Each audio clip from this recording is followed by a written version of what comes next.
First off, I'd like to say, Kal Halal, Yahweh, Ba'Shem, Yahushai, Ba'Shem Kor Kadosh. Salak, it's the water, Yahweh, for giving us Yahushai. Double honors to the apostles of GMS, who have the 100% spirit of Yahweh, Ba'Shem Yahushai in them. Double honors to the CT bishops, elders of GMS, our big brothers. Greetings and salutations to the brothers in this country and all over the world who are prophesying in the true name of Yahweh Ba'Shem Yahushai, which is none other than the power of the nation of Israel, which consists of you so-called blacks, Latinos, and Native Americans, and anybody with descendants from those people on their father's side. Shalom to those who are scattered abroad. Here we are in NYC here, again, prophesying the downfall of America with the spirit of Yahweh Ba'Shem Yahushai, the Holy Spirit. Okay? We're going to let the scripture speak, man. Hey, a lot of things are going on, and what we can start off with this, that a lot of brothers been doing videos on that the Fed now is officially running and operational now, right? Meaning that Fed now is basically a prelude to the CBDC, the central bank digital currency, but also it's a medium between you and any kind of payment, I would say, whether it be your job or whether it be getting a transfer, or whether it be getting any kind of money. All money is going to be filtered to the Fed now, all right? Which means now they can monitor where your money's coming from. Okay, so nothing's going to be, help me out here. Yeah, nothing's going to be hidden anymore. All right, nothing missing as far as numbers are concerned with money. All right, so which means they want everything. It's going to allow things to be centralized, no loose ends. That's what I'm monitored and under total control, right? Because that's their end game, right? Their end game is total control. We already know what the New World Order consists of. It consists of total control, right? And they want everything under one umbrella. So the monetary system is no different, right? They want total control of the monetary system. They want total control of your whole life, man. You see? So anything that they introduce, is for their benefit. It's going to be under the guise of it being a benefit for you or making your life easier. It's all, at the end of the day, it's all to appease or strengthen their New World Order plans, right? I got something real quick here. This is, your brothers is tired of... Not at all, bro. Right? Not at all. Right. But this scripture... That's right. This scripture comes out a lot, man, lately, right? And you'll see why, right? This is Habakkuk, the 2nd chapter. It says, right, because you started off going into prophecy, you see? And the next biggest prophecy, one of them is World War III. The other one is the M.O.T.B, right? Which is going to come from what they're introducing now, which is the Fed now, which is basically the CBDC, where the monetary system is digitalized, right? No more. They're going to do away with cash, and they're going to make it digital. All money digital.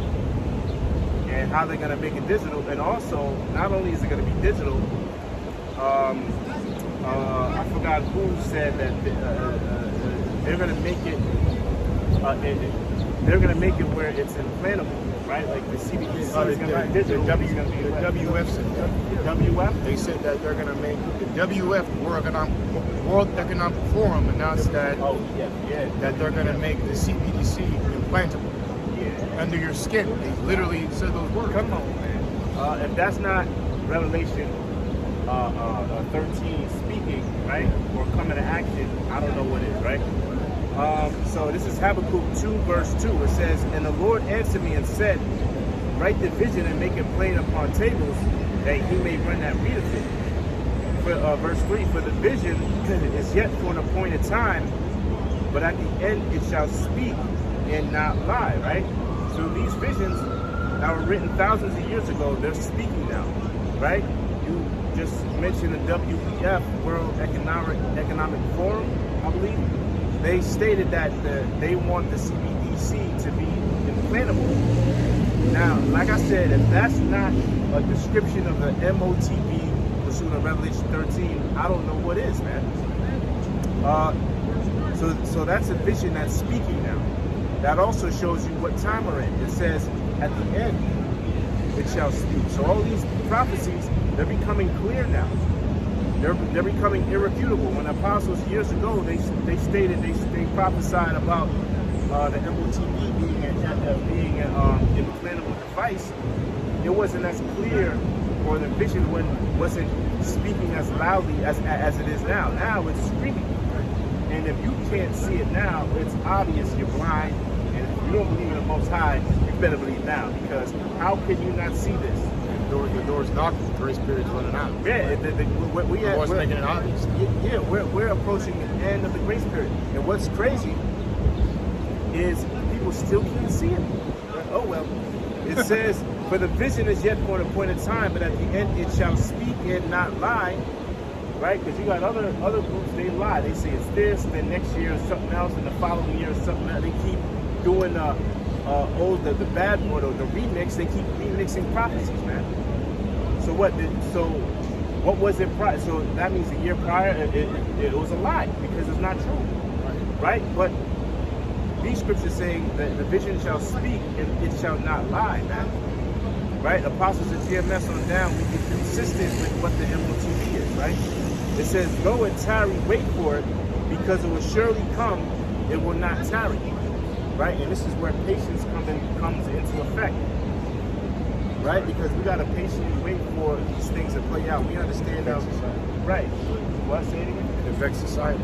Not to right, because we understand that we understand, despite them always saying on the news where Russia and Ukraine and the brink of war and NATO is about to go, we understand that in order for that to really pop off, the M.O.T.B. has to be there first, right? Or we have to be a lot closer to it before. So Russia, you can see some of the news say Putin's going to threaten to shoot a missile next week on this day and this hour at America. We know it's not going to happen pursuant to this prophecy of the M.O.T.B. Okay? I'll read that last part again. Right? It says, for the vision is yet for an appointed time, but at the end it shall speak and not lie.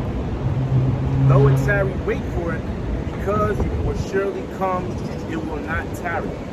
So these prophecies aren't going to take too long, right? But we know that pursuant to the news, we know that we're that much closer, you know, to it being fully implemented. I mean, the thing is, as a believer in the Most High, God, Lord, you are to be looking out for these things. Like Habakkuk says, stand upon my watch, right? You are to be looking out for the prophecies to see when these signs of the Lord's coming is, and we're right there. Okay? Look at that sloppy demon. Anyway, you had something. This is Revelation chapter 3 and verse 10. It says, because thou hast kept the word of my patience, I will also keep thee from the hour of temptation. So he's talking about having patience. Right. Meanwhile, these prophecies unfold. Yeah, right. We suffering all the hell that we catch. All right, but at the same time, we rejoice at what we see. Okay, because why our Lord Yahweh Shai is soon to arrive, man. All right, and to deliver the elected nation of Israel. All right, here from the North Country, which is America, aka Babylon the Great, and throughout the world. All right. So when this comes to pass, ultimately when RFID should come to pass, the Lord's going to protect us from that. May the Lord keep the spirit on us to resist it. Right. So even the CBDCs and all of that, like Apostle Hart said, we have to deal with that. But when that chip comes, F y'all, man. See? And at the end of the day, putting that implantable chip in you, according to Leviticus 19, I think the 27th verse, you're not supposed to cut it to your flesh. Yeah, 19, yeah, that's right. So this devil is trying to cause you to go off. all right, and get you destroyed. You know, that's what Esau Edom is trying to do to the masses of the people. But he really wants to check the elect. But you can't deceive the elect. You can't plug us out of the Lord's hand. All right, Lord's will. Esau knows that, right? He's trying to trip us up by because he knows not only he's trying to do a double whammy. Right. He always creates things for us to try to break the law, right? That's what he does. As far as we play the game, right? Like hip hop music, or pushing all this adultery, and all this debauchery and all this crap, right? But not only, so he knows that us taking a chip, us taking an M.O.T.B is against the law, right? But he also knows that pursuing of Revelation 14, if we do take it, we're going to be in that lake of fire, right? So he's trying to do away with the nation of Israel by forcing our hand to worship him over, because that's what it is, right? Revelation says if you worship the image in the beast, there's a consequence to that. Right? So he's saying, all right, I'm gonna try to get your people to do that. Right? Little does he know that there's going to be a select few that won't succumb to Satan's devices, man. I got a police question. Go ahead. As you said, Esau is trying to basically wipe away Israel, and it's a collaborative effort, and that's prophecy that God's chosen people, they're going to be, how should I say, they're going to be not conspired upon, but really, there was another word I was thinking about. They're going to be, anyway, let me just read the scripture. Psalms 83. Oh, yeah. Oh, it does. Okay, yeah. Yeah, it's this conspiracy against Israel. Yeah, plotted on, yeah. This is Psalms 83 chapter. It says, I'll start from 1.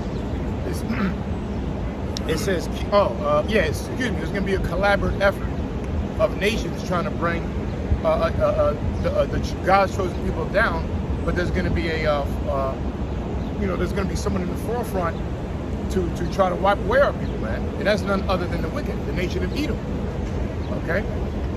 This is Psalms 83 and 1. It reads, "Keep not thou silence, O Most High, hold not thou peace, and be not still, O Most High. For lo, thine enemies make a tumult, and they that hate thee have lifted up the head." And that's where it starts. Their anchor to them wiping us out is their hatred in God, number one. Their hatred for the Most High and the righteous laws. That's what spears them to do what they do. And part of the Most High, they know the Rothschilds, Rockefellers, the wicked that be. They know we are God's chosen people. Also, that envy. Well, yeah, they're envy. That's right. Plenty of movies explain that, like Get Out, how they envy us, running our body parts, running our power, wanting everything about us. Trading places. Oh, yeah, trading places. They envy Jake, man. It's a love and hate. And really, they envy that we are the chosen, man. We got the promises. So it's really the spirit of Jacob and Esau. Jacob trying to fight back to get his birthright. But no matter what you do, you already got your blessing, which is the fatness of the earth, and you got it by the sword, and you did it. So you can't get that and end up. No, motherfucker, you gave it up, and you hate righteousness anyway, you demon. So you acting out what you are anyway. But anyway, they don't do this without hating the Most High first. It says, "For lo, thine enemies make a tumult, they that hate thee have lifted up the head. They have taken crafty counsel against thy people, and consulted against the hidden ones. They have said, Come, let us cut them off from being a nation, that the name of Israel may be no more in remembrance." Exactly what it is. You have a people here on planet Earth, a nation of people that are literally being wiped out, or attempted to be wiped out. One of the greatest examples was what? The jump shot, where we already know the ins and outs about that. But what was their first decision of who they wanted to give these jump shots to, which we know they have a fatal effect. it was none other than who? They called it out. Literally, the tribes, man. They said so-called Indians, so-called blacks, And they had signs. and Native Americans. Yeah, you know. Hey, shalom, morning. You know, so that was heavy. They literally said the 12 tribes of Israel, or what people they consist of, on national TV. Yeah, they trying to make the excuse that we're more high risk. Because of poverty and all that shit. Which is the weakest argument. If you know anything about economics in other countries, you have other poor countries that are poor countries like the Caribbean islands. They're very poor, but they're the most healthiest people, man. Matter of fact, if you're sick and have cancer, you're advised to not medical advice, but part of the curriculum is what they say to leave the country and get that vitamin D, that sun. Go to these islands and eat their foods to replenish yourself, man. Okay? So that poor shit that's bullshit, man. All right? But anyway, the point is they tried in many ways, even through slavery, the Indian Removal Act, case in point of Planned Parenthood. Planned Parenthood is the biggest killer to our people, man. You know, you got the so-called black mammoth, wildebeest demon, Bohemian beast black bitch, right? That loves to go get abortions 3 times a month, man. That's single-handedly wiping away our people. But guess what? Israel's so innumerable, we're so powerful, we still keep multiplying.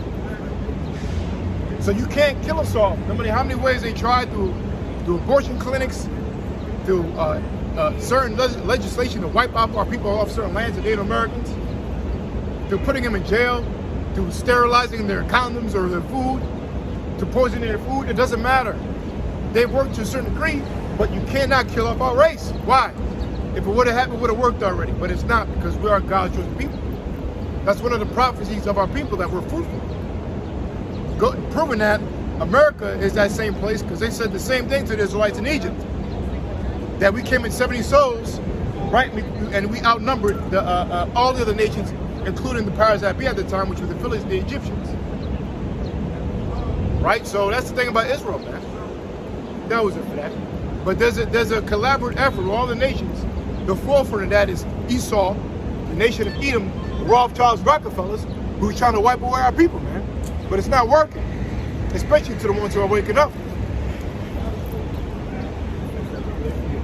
Back in Revelation 3:10, these words are written in red, are right, the words of the House Shah. Okay? Which is prophesied by John the Revelator, who was on the island of Patmos. Alright? It says, because thou hast kept the word of my patience, I will also keep thee from the hour of temptation, which shall come upon all the world. Yeah, that word, because thou hast kept that word of thy patience. The word is what? The word of the Lord. And to believe in the word of the Lord, we have to suffer. We have to take up the cross. And that's what the patience is. The Lord was patient. The Lord, if it was up to him, the Lord did say, when he was being crucified right before, when Pontius Pilate, when he was carrying the cross, he said, don't you know I could call 12 legions of angels for me to fight? If my kingdom were of this world, my servants would fight. So he wanted to bring him back then, but it wasn't up to him. The Lord knew, our King Yahushua knew, he had to fulfill prophecy. And that prophecy was that he was going to shed his blood, right, for the nation of Israel, his people, to bring us back to the Father, Abba Yahweh. So it's already done. We already won through the spirit of Yahweh Shema Shai, but only the elect realize it now. And you wicked are going to realize it at the last minute, which is Esau is kind of realizing now, because scriptures say in Revelation 12:12, the devil know he had it for a short time, right? So they're bringing it in, man, but they're taking a while, a little bit too at the same time. They act like bitches. Every time they push forward some kind of agenda, they backtrack and try to gather data to do something else. Just fucking bring it, Esau. Right? Bring it. Because the quicker you bring this fucking the New World Order and you do what you got to do, the quicker we get out of here, man. Yeah, that's how you know they're not in total control. Because if it was up to them, they would have been brought the M.O.T.B. They would have been brought the New World Order, right? But it's who's continually tripping them up and weakening them. The Most High, Yahweh Shem Shai. He's always throwing monkey wrenches in their plans, man. Showing you that he's not in control. It's the Most High that's in control. Right? So like you just said, each step closer that you get to your enterprise, Joe. Each step you get closer to your enterprise, the Most High is taking steps towards him, towards his enterprise. Oh, you're done with that? Yeah. It said, I will also keep thee from the hour of temptation, which shall come upon all the world to try them that dwell upon the earth. Right, yeah, so he's going to keep us from the hour of temptation, right? Now, in the beginning of that, it was, who are the people that he's going to keep from the hour of temptation? The ones that, what? It says, because thou hast kept the word of my patience, right. I will also keep thee from the hour of temptation. Right, yeah, keep the word of thy patience, man. Waiting in the Lord, having faith, man. Right? Not forcing the issue, not trying to create a new Jerusalem here in America or promise it here in America. Right? Following the Most High, but waiting on the Most High. Waiting on Yahweh and also staying patient, man. And Luke it says, in your patience possess your souls. Yeah. See? You know, the light got plenty of times to lose it, man, but we can't. If we believe, you know, we're being tested, man, but we're keeping it together. Lord willing, but if we have a shot, we got to wait upon him to avenge us. And overall, all vengeance belongs to the Lord anyway. He said, vengeance is mine. Yeah, ain't no taking that into your own hands. Beautiful. It says, excuse me. It says, which shall come upon all the world to try them that dwell upon the earth. Right, which shall come upon all the world, right? So it's going to come upon everybody. The time of Jacob's trouble is going to come to every single person, man. If you're on this side, if you are of the tribes, so-called Negro, Latino, or Native American, you are the Most High's chosen people, and he's going to try you, man, as the scripture says. It's like testing. He's going to test you, and you're going to be faced with a decision to make, whether you're going to take up that M.O.T.B or not. Are you going to serve, or are you going to serve your God? Are you going to serve the Most High, or are you going to serve man? That's the question every Israelite will have, and that's going to determine your salvation. See, that was it, right? Yeah, something. Yeah, I got something. Yeah, Job. Yeah. Is it Job 5? And yeah, it says Job 5 and 12. It says he disappointed. Matter of fact, let me see. I saw a little above. Yeah, I saw from above. It says, Shalom, Benjamin.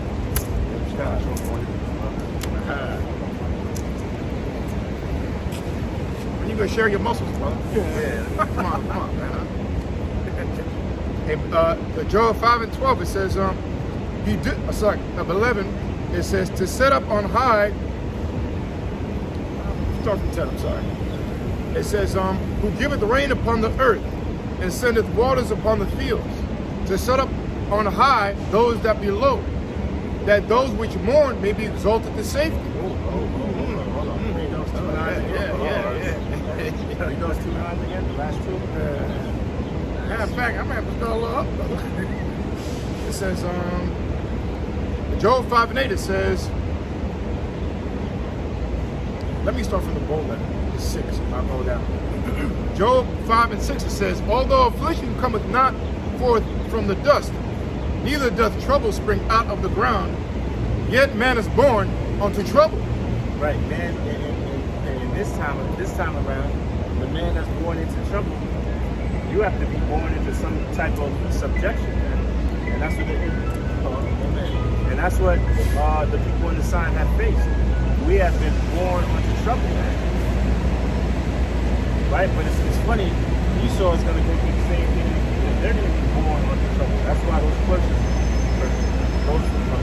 curses are going to cleave onto our enemies, man.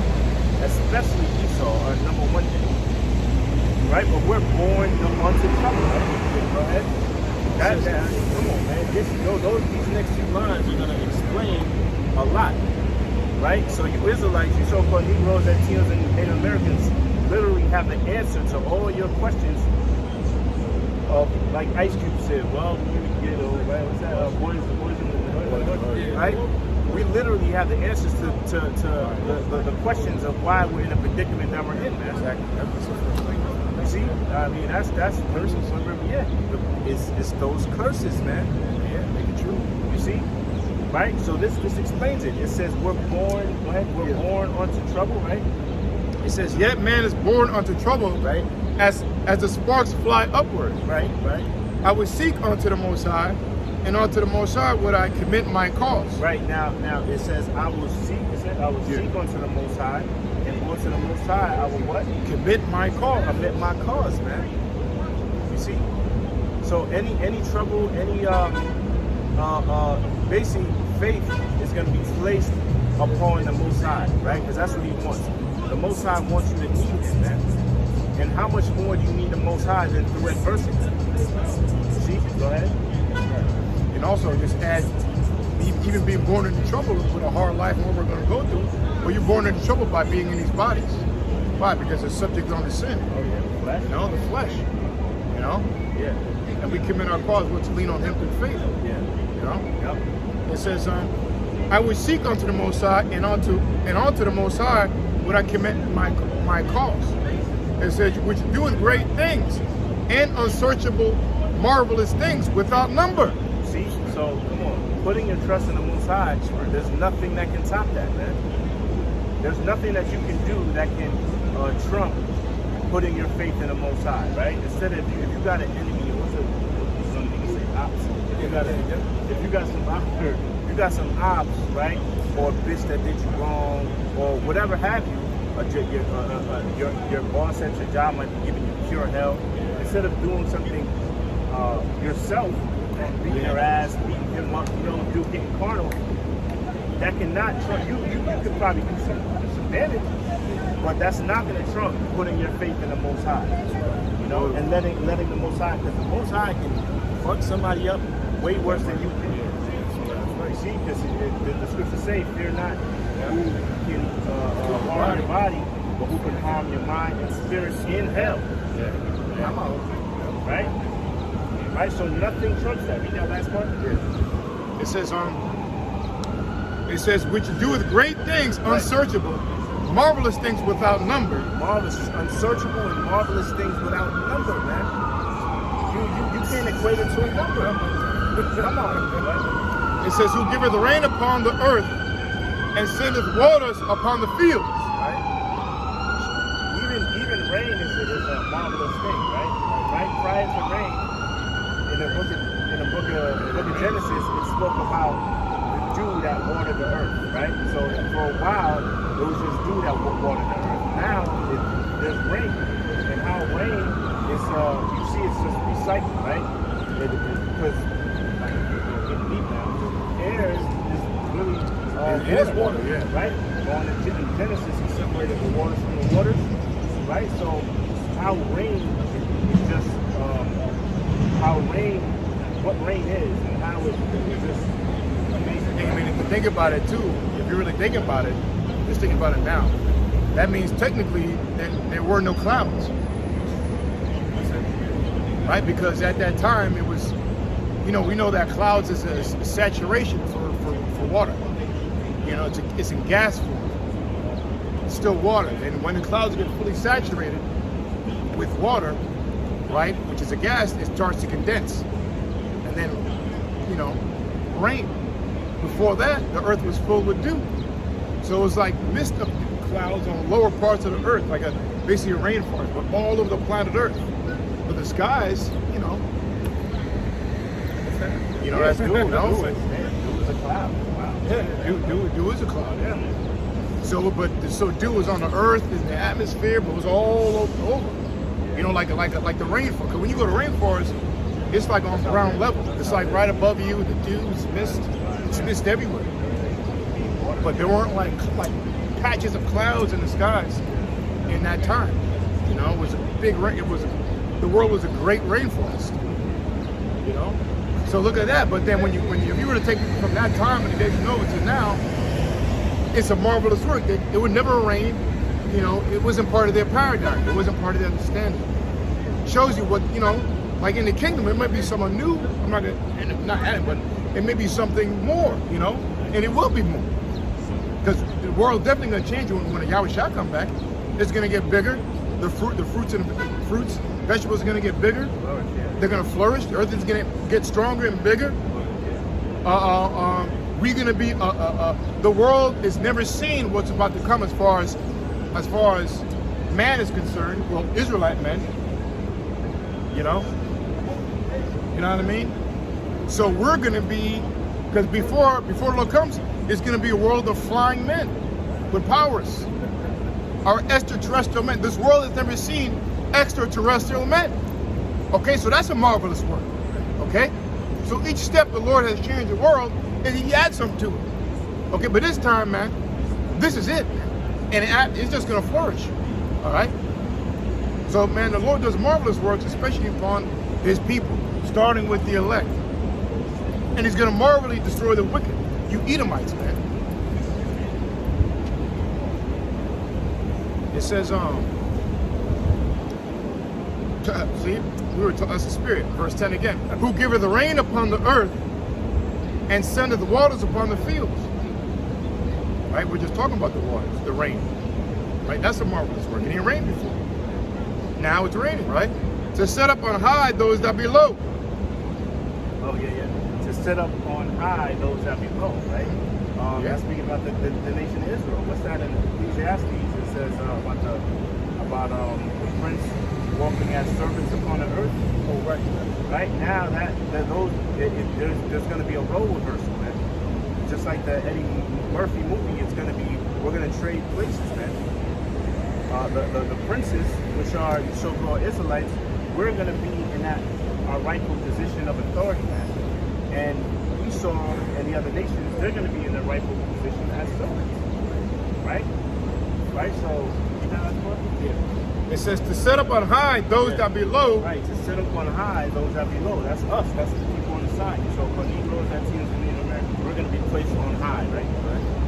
That those which mourn. May be exalted to safety. Come on, man. And who's mourning? Yeah. Those who sigh and not cry. That's a straight precept to Ezekiel 9 and 4. Right? If you sigh, when you sigh, you high. Right? Those that sigh and cry, you're not happy. For all the abominations done in the midst thereof. What are the abominations, man? Transgenderism. And just this goddamn America. That's what it is. You know, put posters like that. Right. Now you got it's a heavy side of my spirit out. Yeah, yeah. You just put there with the holy word in there, not so-called word. Right. You know? Right. Smile out of the fucking fruit basket, faggot, you know? Anyway, it says, the point, verse over, it says, He disappointed the devices of the crafty, so that their hands cannot perform the enterprise. Okay? Job 5 and 12. He disappointed the devices of the crafty, so that their hands could not perform their enterprise. Right. It says, it says he disappointed the devices of the crafty, which we know the crafty. That's going. The crafty that goes into the elites. Yo, I saw something in the group chat. You probably know about it. Saying that it's I don't know how to say it. Anti-Semitism. I wasn't gonna bring it up. Say Yeah. No, you say. I mean. Well, whatever. So like, if you done that one.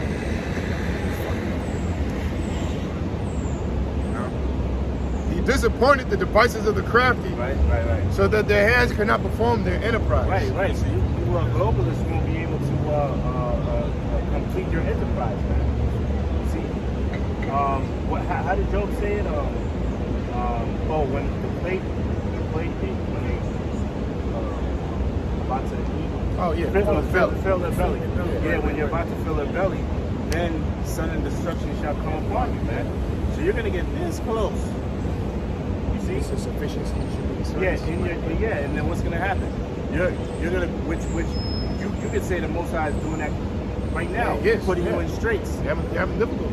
Right, they're having difficulty. The Man. people, their plans, See? changing it up. The bad thing about having so many people is, I'll say this. It's hard to control a lot of people. Especially when you got whistleblowers. Right. Yeah, because not everybody's gonna be on board with it, man. Yeah. And you know even who's in their own country. And yeah, even their own time. But you know who's throwing a trick bag into that, or they're struggling with, and they have been struggling with it, is the so-called Arabs, man.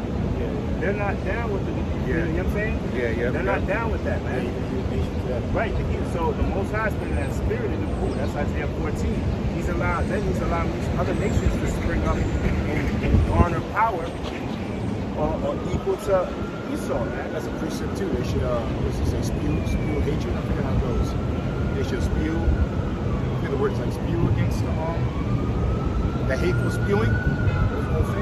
But yeah, that's happening now.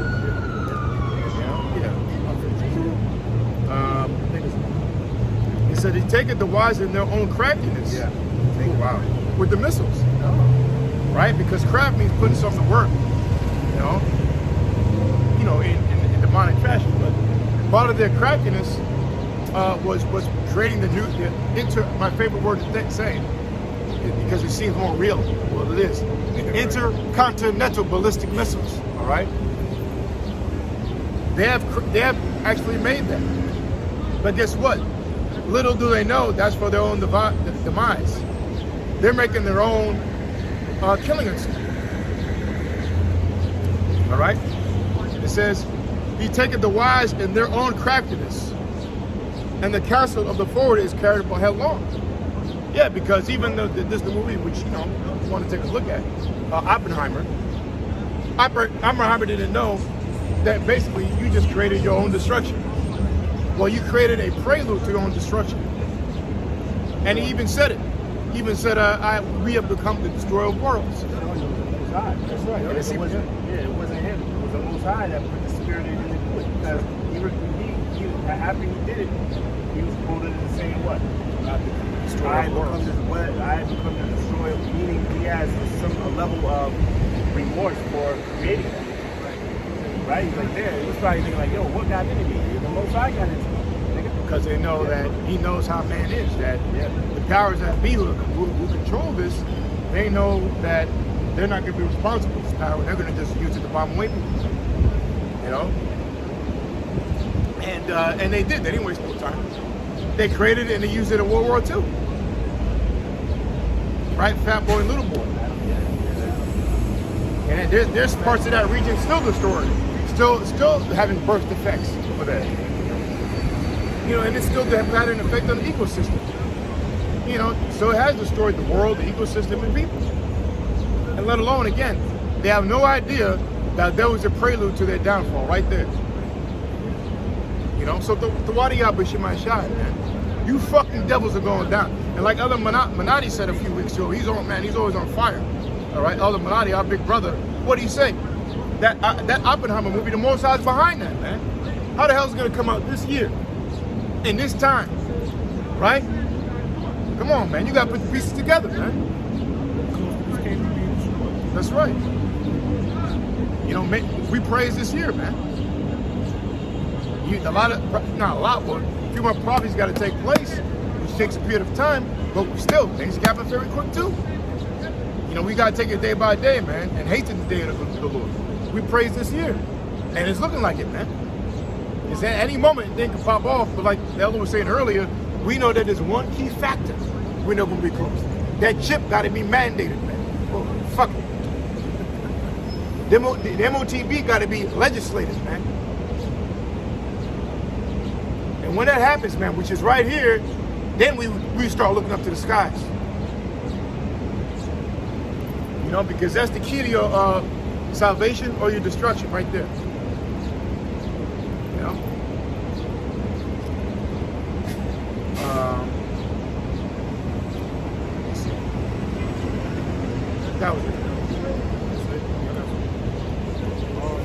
Job 20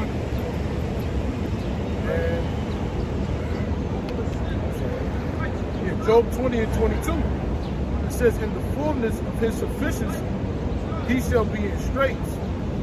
I'm sorry. Yeah. In the fullness of his sufficiency, he shall be in what? He shall be in straits. Which we know that word straits is what? A position of difficulty, man. And that's what Esau is going to be. Like I said before, he's in that right now. He's in constant positions of difficulty to fulfill or complete his enterprise, which we know the completion of his enterprise is the New World Order, man. I'm sorry. Yeah. We know the ultimate difficulty too is this word, man. Well, you got it. That's right. You got it. Oh, man. Go ahead. Yeah. And you know what else is throwing? Not only is Esau throwing a trick bag to his completion of his enterprise, the prophets are, man. Why? Yeah, because if it wasn't for the prophets, if it wasn't for the Most High allowing the prophets to go out there on the four corners of the earth, he would the message of the truth wouldn't come out. Right? Imagine if the Most High didn't do that. Imagine if the Most High didn't allow his prophets to go out, his teachers to go out. We would still be in the world, and we would be in a deep sleep, and we would go right along with the program of Esau, right? But that's one of the riches the Most High threw in Esau's plan. That's the straightness that this scripture is speaking about, man.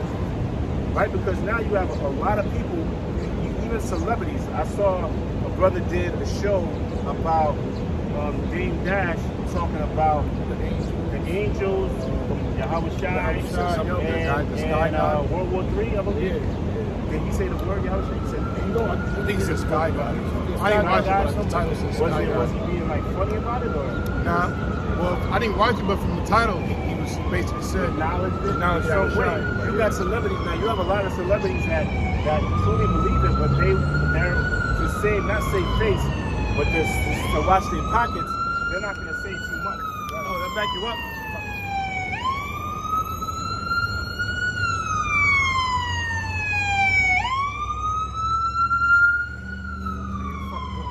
You're fucking around with fucking cell phone. Fucking pathetic society. Fuck off. Yeah, and it's on his fucking cell phone. Anyway, what was I saying? Oh yeah. You got Charlo, right? Charlo, and he's a boxer, the Charlo brothers. And you also got Errol Spence. You know, the Charlo brothers. They know brother Tazara, the head New Jersey camp, he was telling me one of the boxing matches from years ago. He's wearing like something called the tropical judo on his shorts. Yeah. That they know. Yeah. You have Errol Spence. He wore something called size black on one of his jean jackets, man. So it's out there. Celebrities know. Yeah. But again, they got to protect their pockets. You know? What's that Jake Robinson? Is correct? It looks like Alvarez? Oh, Ryan Garcia? Alvarez. Is that his name? Yeah, Canelo. I'm sorry. Yeah, Canelo with the fringes. He had the fringes. There's a recent boxing match. He the most in stand now. Yeah, Jake Judah, he had fringes on his like the hoodie. You know? Yeah. It's out there, man. Yeah. Okay. It says in the fullness of his sufficiency, he shall be in straits. Every hand of the wicked shall come upon him. Yeah, because that's where we're at now. Okay? He's having difficulty bringing through his plans. And at the end of the day, it's not going to come to pass, man.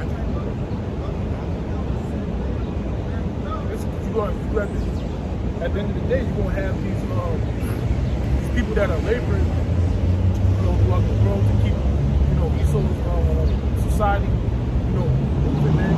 Coming to a point where, these people are about to lose it. The word, I think the word wicked goes to the Hebrew word Imal, which means the laborers. So people that are keeping the society afloat, there's gonna come a day where they're gonna rush these elites, man, and all these the kings and princes, of the earth that got you people, all bugged out the way you are, man. Because a lot of people are waking up to the fact that, this society is real. Right. You do got a lot of sodomites going around. Yeah. People, children are getting, kidnapped and sold into slavery for all type of reasons. You got that in the movie with Mel Gibson, which, I don't believe none of these celebrities, when they come out with these movies, there was always a side in my mind with this. But there is truth in the movie, which I don't really care to see. But, what's it called? Freedom something? Sound of Freedom. Sound of Freedom, where they're going into basically, the child trafficking and exposing certain celebrities, which all ties into the Epstein thing, man. And again, that's what these elites do. They're into that pedophilia. That's part of the highest form of witchcraft. All right, which is attacking the children, man. Okay, sexual perversion, sexual magic, and children are part of their strength. When you get into adrenochrome and all that kind of stuff, which is torturing kids to take their blood and to drink it. It's out there. Madonna's been using it and all. That's how they try to so-called get that youthful look. Right. And when he stopped, I remember during lockdown, there was a shortage of adrenochrome. Certain celebrities started looking old as hell, man.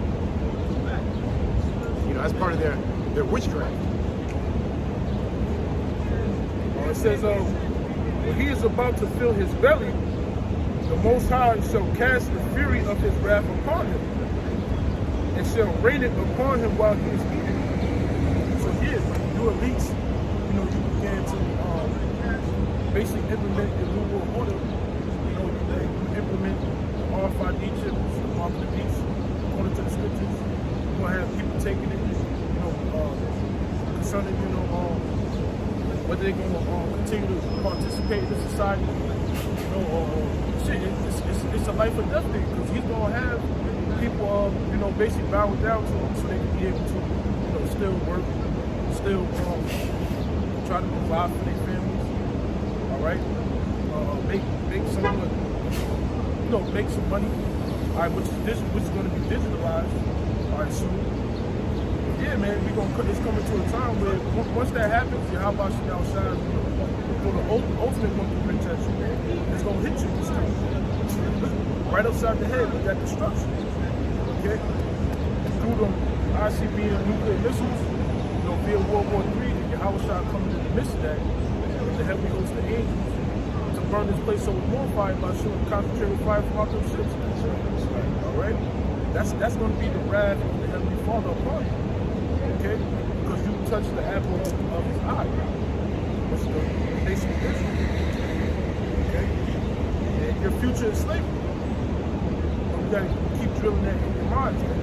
Because y'all know that y'all going into captivity afterwards, man. Y'all know the prophecy. Yeah, it's only right. It's only, not only is it right, it's prophecy, number one.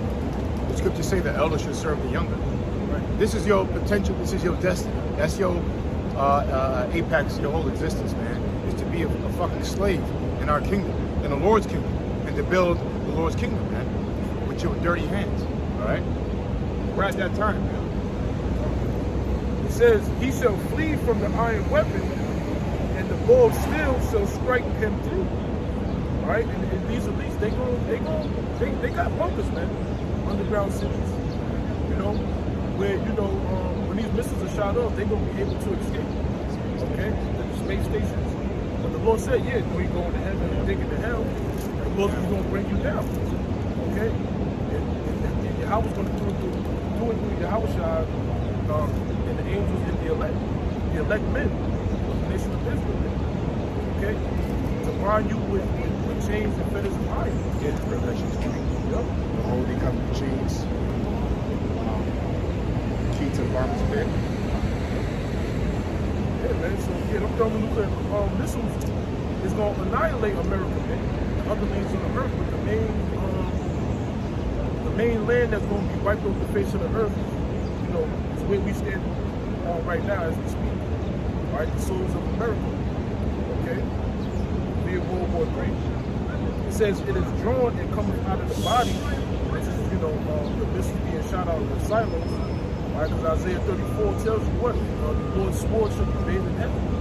All All right, it's going to come upon Idumea. Idumea is a Greek way of saying evil. All right, Esau Edom, which is wicked according to the scriptures. All right, so you know the Lord used these Edomites, you know, that to create the waste of, to destroy their own kingdom. Okay.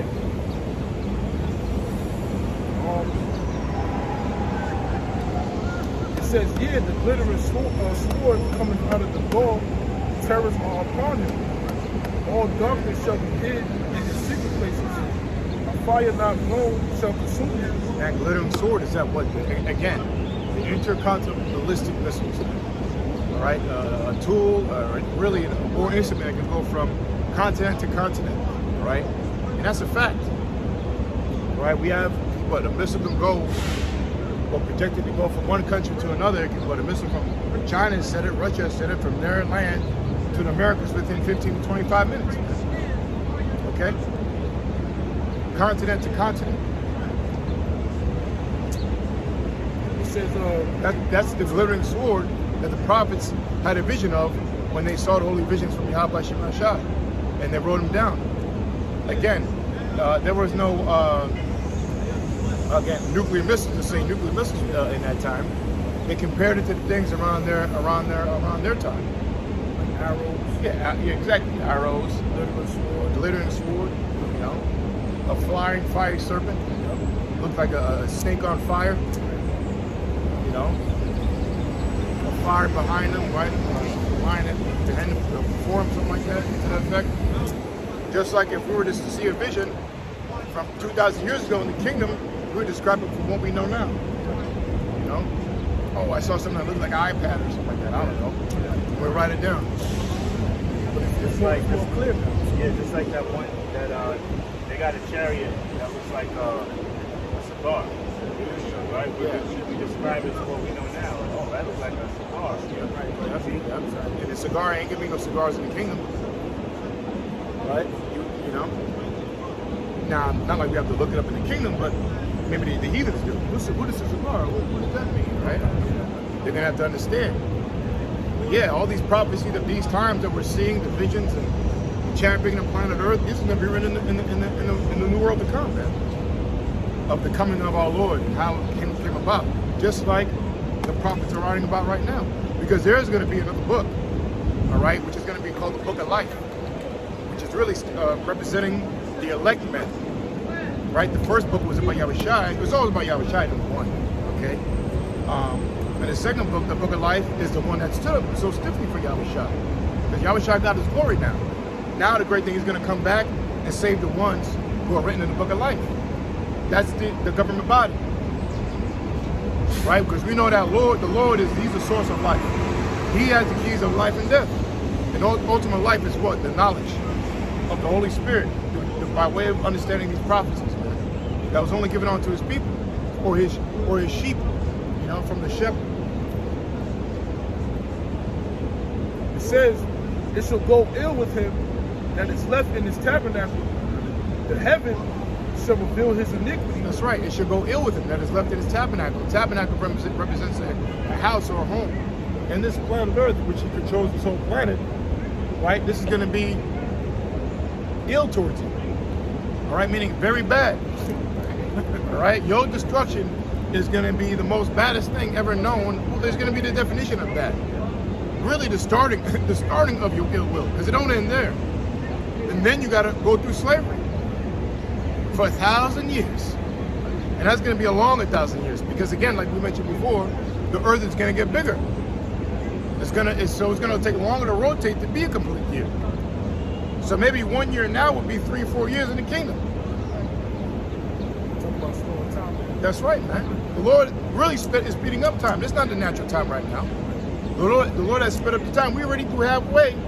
We're over halfway up to 2023 already. Right? It's about to be the 7th. Well, no. Yeah, 7 months. Yeah, we're over half now. It's about to be hit with 3/4 of the year already. Man. Oh, remember like a year ago or so, maybe it was last year, we saw an article saying that the year completed faster than any other time. That was 2020. 2020, right? Okay, it was like, yeah, every year is going to, but that in 2020 it was the fastest cycle of the year, right? So that's Matthew 24. In 1 year, in 2020, is 28 fastest days were ever recorded. So whatever it was before, that 1 year, 28 days and whatever those 28 days were faster than any other day recorded in history. That's amazing. And then guess what? It sped up. There was another article, like you were saying, that backed that up. Right. So there's been more articles, and last year it sped up even faster. Now the day is like, I believe, it's not even 24 hours anymore. It was calculated to be like 23.99 to 23.98, in hours in a day now. Right, so you can't say that. So it's not like it's something that's relative, right? It's literal. Like the time is literally short. Yeah, it's not friendly. Yeah, right. Yep. We're going to be able to get elected. It's for our sake. Yeah, Right. Not for you people. That's right. That's right. It says the heavens shall reveal his iniquity, and the earth shall rise up against him. The increase of his house shall depart. Yeah, the earth should rise up against it. The other nations, even the animals, man. Hey, there's a line somewhere loose that is loose from a zoo and running the street somewhere. I forget what state. If you want to later look it up, there's a line on the loose somewhere. I don't know what state. Hopefully it's not it's New York. But anyway, you got certain creatures and animals coming out of their natural habitat and terrorizing people in the local cities, man, all around the world. Right? So the earth is going to rise up against it. One of my big things I'm looking forward to is Leviathan. And you got certain creatures, certain big animals, major great animals coming from under the ocean, coming up and surfacing. I bet there's a lot of creatures that they're not reporting in the news, but you'll see these creatures in like TikTok videos and Instagram. That's what you're trying to do away with it, because there's just too much truth coming out of it. A lot of these animals that they're not be reported in the news, but these creatures that the Lord created are coming out in the woodwork. Yeah, German? Okay. Berlin? Yeah. A loose lion on the loose. So hopefully a lioness gets a few bodies before it gets taken out. And not even that, you got the earth with mudslides and earthquakes, right? Killing these people, man. What happened to Turkey? Turkey broke a record. Over 30,000. I thought it was more than that. I think it was 50,000. Which Esau, you always try to have a sense of see. But yeah, the earth is rising up against this devil. And you got this heat wave going on now, right? The next week and a half or something. Yeah. Another advisory for another heat wave, where it's been 18 consecutive days of heat. I don't think Esau's behind that one. Well, most are behind everything, but but the heat wave, that's taking out a lot of people too. And you got dumb, retarded idiots out there. I think there's something called Death Valley over there in the Midwest somewhere, where people are walking in the hottest part of the land to see if they survive. And somebody died already. Yeah, some challenge. So you're stupid. You dummy, you people are there. But good for you. We pray for more death. The spirit of my shot.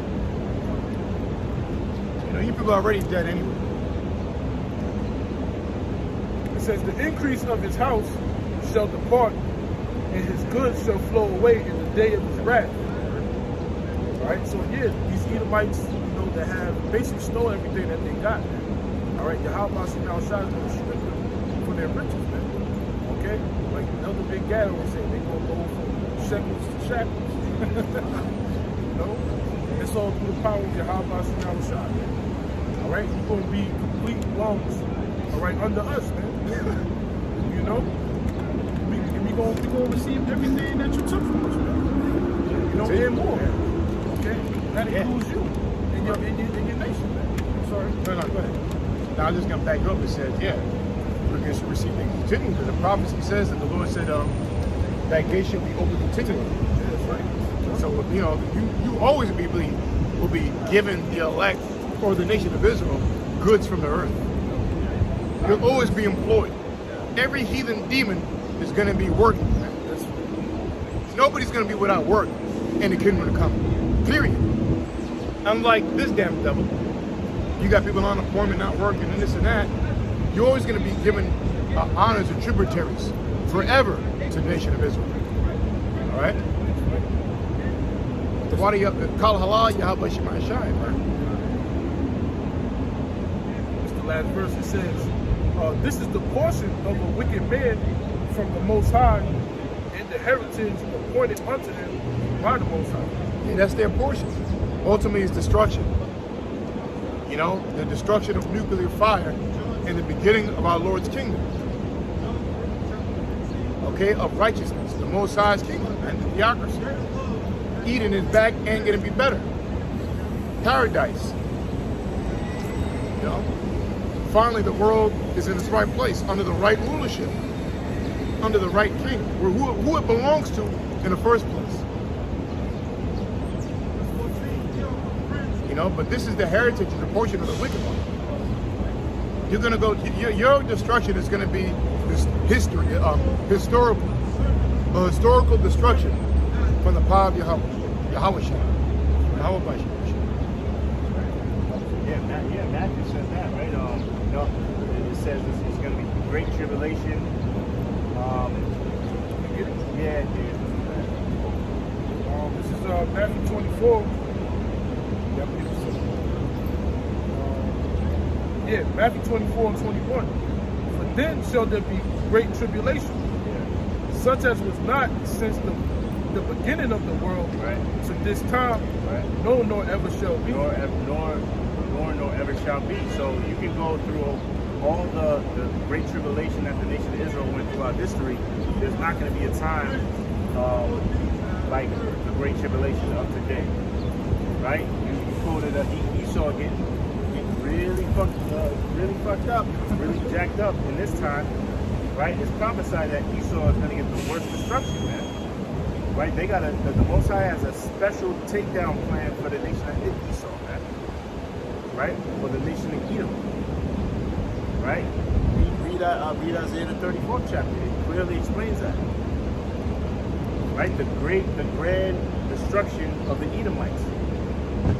You see, that also proves that the Edomites are still here. They were not done away with, because it would be in the history books of this people's great destruction. Right, we have on history how the Egyptians fell, how the Romans fell, how the Babylonians fell, but no history of when the Edomites fell, right? Because it didn't take place yet, man. Yeah, it's Edom. Ezekiel chapter 25. Good time. 4:36. Ezekiel chapter 25, verse 13. Well, actually 12, I'll start a slide. Ezekiel 25 and 12, it reads, Thus said the Lord power, because that Edom hath dealt against the house of Judah by taking vengeance, and hath greatly offended, and revenged themselves upon them. Therefore, thus said the Lord power, I will also stretch out my hand upon Edom, and will cut off man and beast from it, and I will make it desolate from Teman, and there the Dan shall fall by the sword. Right, so that's talking about the land of Edom, man. And we know who dwells in the land of Edom, the Edomites, as well as the other nations, but it's the Edomites' land. It's Esau's land. That prophecy just stated that the whole land is going to be left desolate, and there's not going to be not man nor beast. Right? And it said all the way from Teman, or it said from Dan all the way to Teman, man. Right? So you can say from New York all the way to Cali, the Most High is going to destroy and totally obliterate the landmass of Edom. And I believe that those Teman and Edom were cities in Bosra. Right, which is, I believe it, Edomites as well. Where Esau dwelt. You see? So it's going to be, man, like I said, it's they're going to get the worst destruction of a kingdom in history. No other nation is going to get taken down and pulled out of their rulership as Esau has or will. See, right? It says, and I will lay my vengeance upon Edom. Yeah, you see, I will lay my vengeance upon Edom. Right, just to make it clear, in case you didn't hear, right? It said, I will lay my vengeance upon Edom, right? Right? It says, I will lay my vengeance upon Edom. Which Edom the Edom are the progenitor of the so-called white man, right? If you go back, if you go to that line, if your line goes back to Esau, that's talking about you. See? Right, in Genesis 36:1 it reads, now these are the generations of Esau, who is Edom. Right there. Right there. Yeah. Read that again. It says, Genesis chapter 36, verse 1. Yeah. Now these are the generations of Esau, who is Edom. Right. Who is Edom, in case you didn't know, man. In case that wasn't clear. In case you think what I'm saying is a lie, the scriptures speak about how Esau is a kingdom of, how did word it? The kingdom? If that wasn't clear enough, Yeah. let me get this one. Genesis 36, verse 8. Thus dwelt Esau in Mount Seir. Yeah. Esau is Edom. And these are the generations of Esau, keeps going, the father Yeah. of the Edomites Of the Edomites. in Mount Seir. In Mount Seir. Now, there's a book that says that Esau is goes back to the Romans. You see? Yeah. And we know who the Romans were. They were so-called white people, right? Yeah, and prove that in Esau too, because Esau is a vagabond, like in the book of Genesis. And he was wandering from land to land, stealing people's cultures, man. Yeah. So, the point is that he's a vagabond, and prove he's a damn devil. He's not even the original Romans. Yeah. Because the original Romans are really Japhetic people. If you go into the Etruscan wars, which I believe the Etruscans were Japhetic people, all right, when you go into the whole story of Romulus and Remus, I think? I don't know how to say it. Yeah, Remus and Romulus, I don't know how to say it correctly. But those are Japhetic people. And overall, it was the Edomites who went in there, took over their lands, and then stole their whole nationality. And then they call themselves, the Romans. They committed identity theft, man. Yeah. They always cleave onto another state. They're always trying to run from their own heritage. You see that they never stole Esau's heritage or stole their identity. Why? And why is that? They know, according to prophecy, according to the scriptures, you don't want to be an Edomite. You know? That's why they try to hide certain documents that link Esau to the so-called white man. Lock Esau or link Esau to the Romans, right? Or Esau to the Greeks. You see? Or you got hirelings, that potato head nigga, I'm not gonna mention his name, who has no vocabulary, by the way. But a culture vulture, demon, right? Saying that the Edomites they've been done away with. But where? Where have they been done away with? Right? And really, if they have, the whole world's supposed to know. The whole world, the entire earth is supposed to know when this point happened. So that's what we had in secret. It just happened like some kind of storm and gone and went. This is supposed to have an effect on the world. His destruction. The Bible thinks We bring it out. Obadiah, the first chapter, tells you that Israel's going to take the whole entire nation of Edom and burn them up. Yeah. When did that happen? When did that happen? Yeah. When did Esau get burned up? For the whole world to see. Yeah. It never happened. Yeah, that's right. Exactly. That's an even better point. They're supposed to be done away with, man. And when did they do slavery? Right? It says the younger, the older should serve the younger. Where was it time to serve Jacob? They've been under servitude under us, but when did they really do some hardcore servitude to the nation of Israel? It hasn't been done yet. Right, so Esau is still here. And they disguise their names as well. Called the Rothschilds. When you go into the word the Rothschilds, it really means what? A red shield.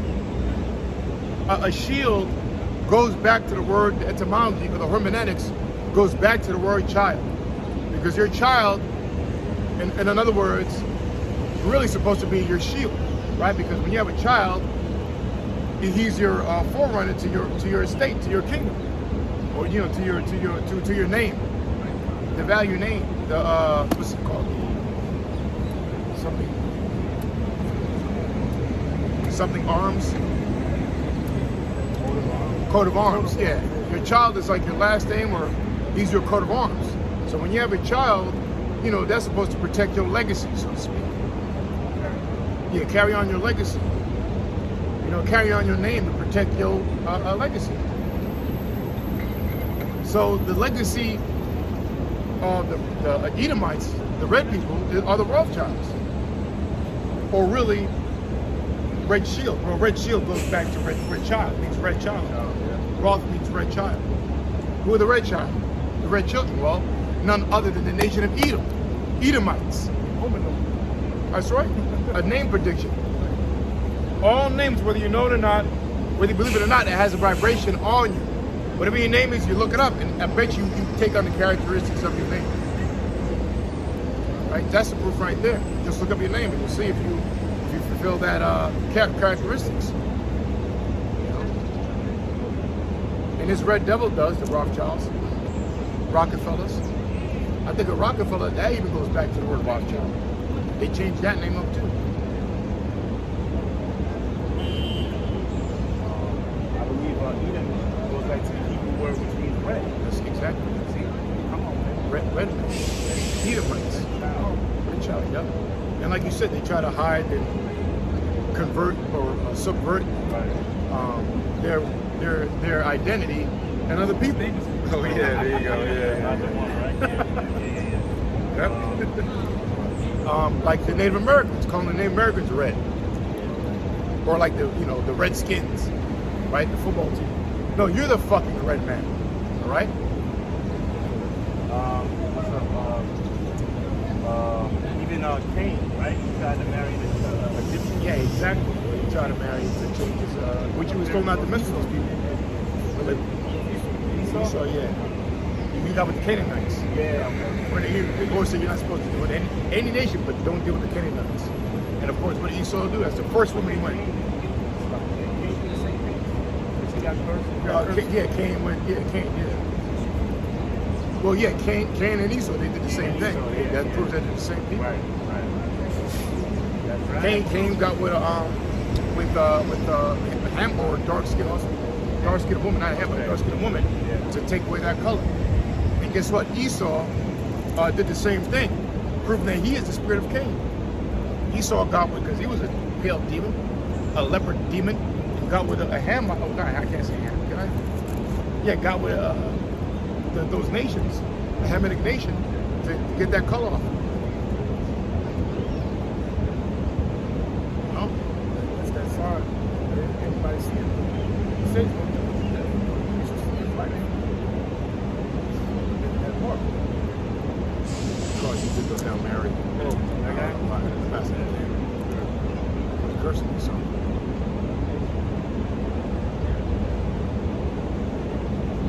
You got to see something. Yeah.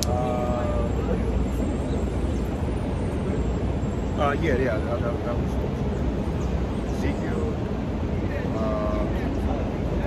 I'll go back to Ezekiel. Ezekiel 25 and 14. I will lay my vengeance upon Edom by the hand of my people Israel, and they shall do in Edom according to mine anger and according to my fury, and they shall know my vengeance, said the Lord. Right. Yeah, I know. I was just thinking about that. It's anger. You're saying, yeah, the spirit of it. Yeah. Because that was like the best scene. That was Yeah, that the was- most popular scene. Yeah, right. Yeah, it's like, Ezekiel 25 and 14.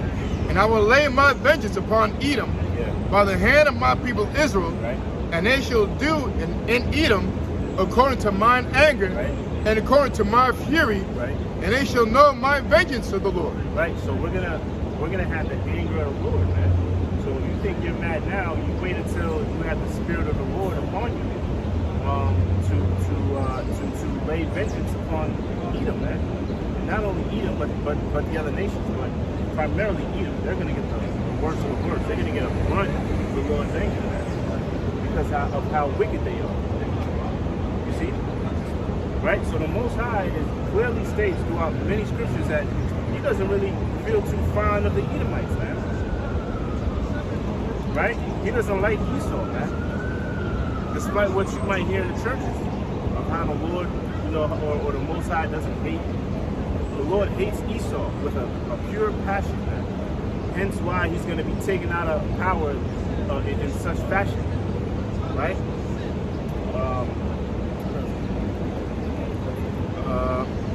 Yeah, I was okay. That's fine. Yeah. No. All right, because we had mentioned before about Esau trying to hide away in space stations and going in underground bunkers or underground cities to escape the destruction that they planned, right? Okay.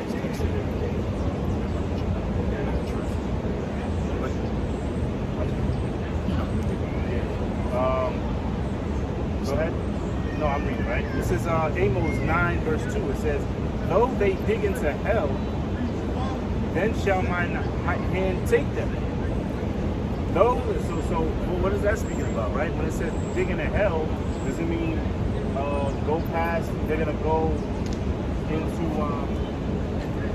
into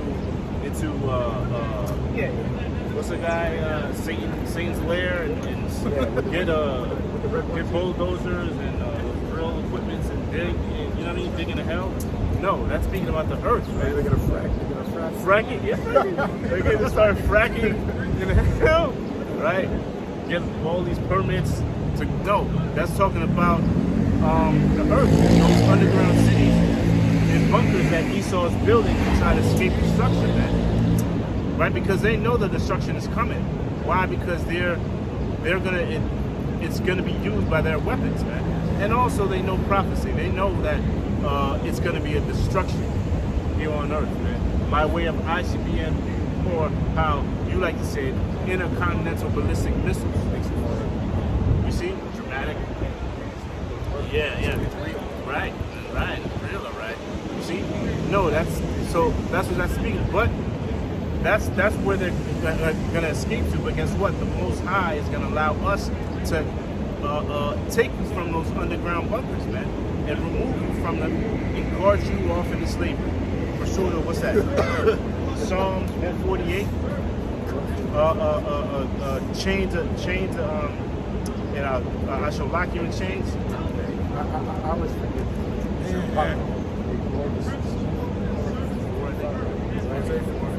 Yeah. Right? So I read that again. It says, though they dig into hell, then shall mine hands take them. Though they climb up to heaven, thence will I bring them down, right? And that's going into those space stations, man. Right? Or whatever place that you want to go and hide. You ain't no way to hide, man. You can't hide from the angels. You can't hide from the Most High. You can't hide from the men of the Lord in that time, man. Your destiny is slavery. Right? If you think about it, that's the ultimate destiny, man. Esau's destiny is to serve slavery and build up the kingdom. That's a really good job if you think about it. You're going to actually build up the kingdom of Yahweh Shem Yahushai. You see? So you have an important slavery job to do, slave. And that's to build our kingdom, righteous man. thing you're going to do. Yeah, that's the only righteous, closest to righteousness that you're going to get is to build up the kingdom. You're going to do it perfectly, too. Right? And if one gold brick is out of position, oh boy, your whole lineage is gonna pay for that. It's gonna, dude, your whole lineage is gonna be. Don't fuck up the gold bricks. After you do it perfect, we're still gonna fuck you up. It doesn't matter. Good Really. job. Boom. Yeah. So you obliterate. Really, it That's what doesn't he matter. did to Jake. Yeah, you're right. It doesn't matter. You know, you're gonna do it You perfect. just fucked up. That's right. Even if right. Even if it's in the right position, you're still gonna get paid. Okay. Oh, that's it. I got some more. Yeah. It says, and though they hide themselves in the top of Carmel, which represents a mountain, like you see those, like you see those, like you see that movie with what's the dude, Michael,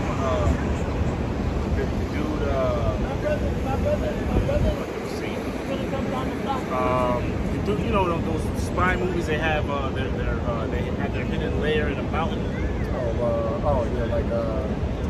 Awesome. Awesome Myers shit. Awesome Myers. Yeah. I didn't know his name's Michael Myers, right? What's the other dude? The enemy, the Archer's. Anyway, help me out here, guys. The dude with the nose. Yeah. That nigga, he has a little lair in a mountain. Well, like the James Bond's movies where the villain has a secret lair in the mountains. You see? Yeah. So the scripture says, That's really good. Right, it says, and though people think that's fake, but they really literally have those cities in mountains, and they have that bases. They have that in military, military bases. Actually, I've seen videos. Mike Mine, right? I've seen that. They show like I think Afghanistan somewhere. I mean, they have Area 51, but there's better areas than that. Yeah. Somewhere in the mountains of Afghanistan, or somewhere they showed I don't know, it was a video. I remember it came out during lockdown, but they showed videos. There's a truck driver. He said he had to deliver something. Yeah. He had to go somewhere, whatever. Yeah. And he was going. It was like abandoned. The trucks going there. Nobody was around from hundreds of miles, and then you go. He was in a mountain, and all of a sudden, there's something open up in here inside of the mountain, and all these other trucks in there. And that's all he's supposed to know. Yeah. There's actually video of the area. So they do have these cities, man. They show you in the movies. It's not just for gimmick. It's not sci-fi. Yeah. They exist. See the TV show Collectors. You never heard of it? Yeah. So there was a scene, and there was a woman. Basically, she was trying to, basically escape from going to jail. And the other guy that had the FBI in his pockets. The way how they got into the facility, bro, it was in PA too. Like I think Mount Bashir, and it was a big ass mountain. They had a crazy underground facility with security guards under it. Yeah. This dude had all type of information. Yeah. Like it was just crazy, bro. Yeah. So they do really have it. Yeah. And these people that are above the earth, they don't even know what's going on. Yeah, so those things are real, man. Not everything you see on TV is fabrication, man. They mimic reality or real life. I mean, why wouldn't they use those? It was a good idea having a damn base in the mountains. Right. Why wouldn't they do that? Something called underground cities. Yeah, underground cities, right. Continuing on, it says, although they hide themselves in the top of Carmel, I will search and take them out thence. And though they be hid from my sight in the bottom of the sea, thence will I command the serpent, and he shall bite them. Wow. Yeah. You know who that serpent is? We was talking about that. Yeah. I was wondering. Yeah, we was wondering, all right. We ain't got to wonder no more, right? And we know who that serpent is, right? That's speaking about what you might watch a movie like Godzilla, right? Leviathan. That's speaking about Leviathan, man. You see, so that's when he's right? That's when he's gonna make his appearance in the end, man. You see? Okay. It says Amos 9:3. It says, and though they hide themselves in the top of Carmel, I will search and take them out thence, right? And we know that Carmel is speaking about a mountain, right? It says, and though they be hid from my sight in the bottom of the sea, right? Because I'm sure they got those underground, underwater layers or whatever, you want to call it.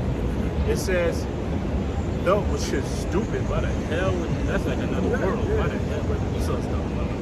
It says, though they be hid from my sight in the bottom of the sea, thence will I command the serpent, and he shall bite them. You see? And we know that serpent is speaking about Leviathan, right? Because Leviathan is spoken about in Job, Job the 40th chapter. You see? Okay? It says, and though they go into captivity before their enemies, then will I command the sword, and it shall slay them, and I will set mine eyes upon them for evil and not for good. Right? Right? Because you damn Edomites, you damn devils will go into captivity, man. All right? And you will be overtaken by your so-called allies. Right? That's spoken about in what, Isaiah the 14th chapter. You see? Right? You will be the ones that you call your friends, they're gonna turn on you. Why? Because you're a damn devil, man. Everybody hates you. Everybody hates you, man. And the scriptures speak about when Satan divideth against Satan, then shall my kingdom fall, man. Right? That was it. I know we have precepts, right? Yeah, I have one. That's Isaiah chapter 54, verse 17. Actually 16. It says, behold, I have created the smith that bloweth the coals in the fire, and that bringeth forth an instrument for his work, and I have created the waster to destroy. Right, and that's speaking of that smith. It says, I have created. So that's speaking about men such as Oppenheimer and those creators of the intercontinental ballistic missiles, man. That technology of splitting of the atom to create a big energy blast. You see? It says, I created the smith that blows the coals of the fire, right? It says, like it says, and that bringeth forth an instrument for his work, and I have created the waster to destroy. I have created the waster to destroy. So the Most High is claiming the technology or the creation of those intercontinental ballistic missiles, right? I'm sorry. I just sorry to cut you. But that's how you know it's talking about nuclear missiles, because it's nuclear waste. Yeah, it's a right? waste. It's like there's something called like a wasteland. Yeah. The wasteland is nothing there. The only thing on earth that can really make nothing there that was there before, and a big landmass like a wasteland is a nuclear missile, nuclear power. That's how you know it's talking about the nuclear missile.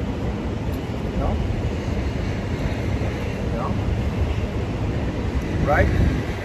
I mean, what else is a waster? You know, what else can apply to that, man? None other than nuclear fire. All right. You know, some things I play. Well, the scripture said it's plain unto the simple, man. It's plain to us. You know, it's plain, man. Sometimes the Lord is cryptic. In other words, it's just straightforward. This is straightforward, man. Oh, a waster. Again, I'm gonna repeat myself again. What else? What in the world can actually create a wasteland? Well, I'm not talking about a block or two. We're talking about 3, 4, 5, 6, 700, 1,000-mile radius. Only nuclear fire can literally do that, man. Putin just announced that, right? He said 2 of my missiles can take out the whole East Coast, and 4 of them can wipe up the whole map of America, man. America is a big land mass.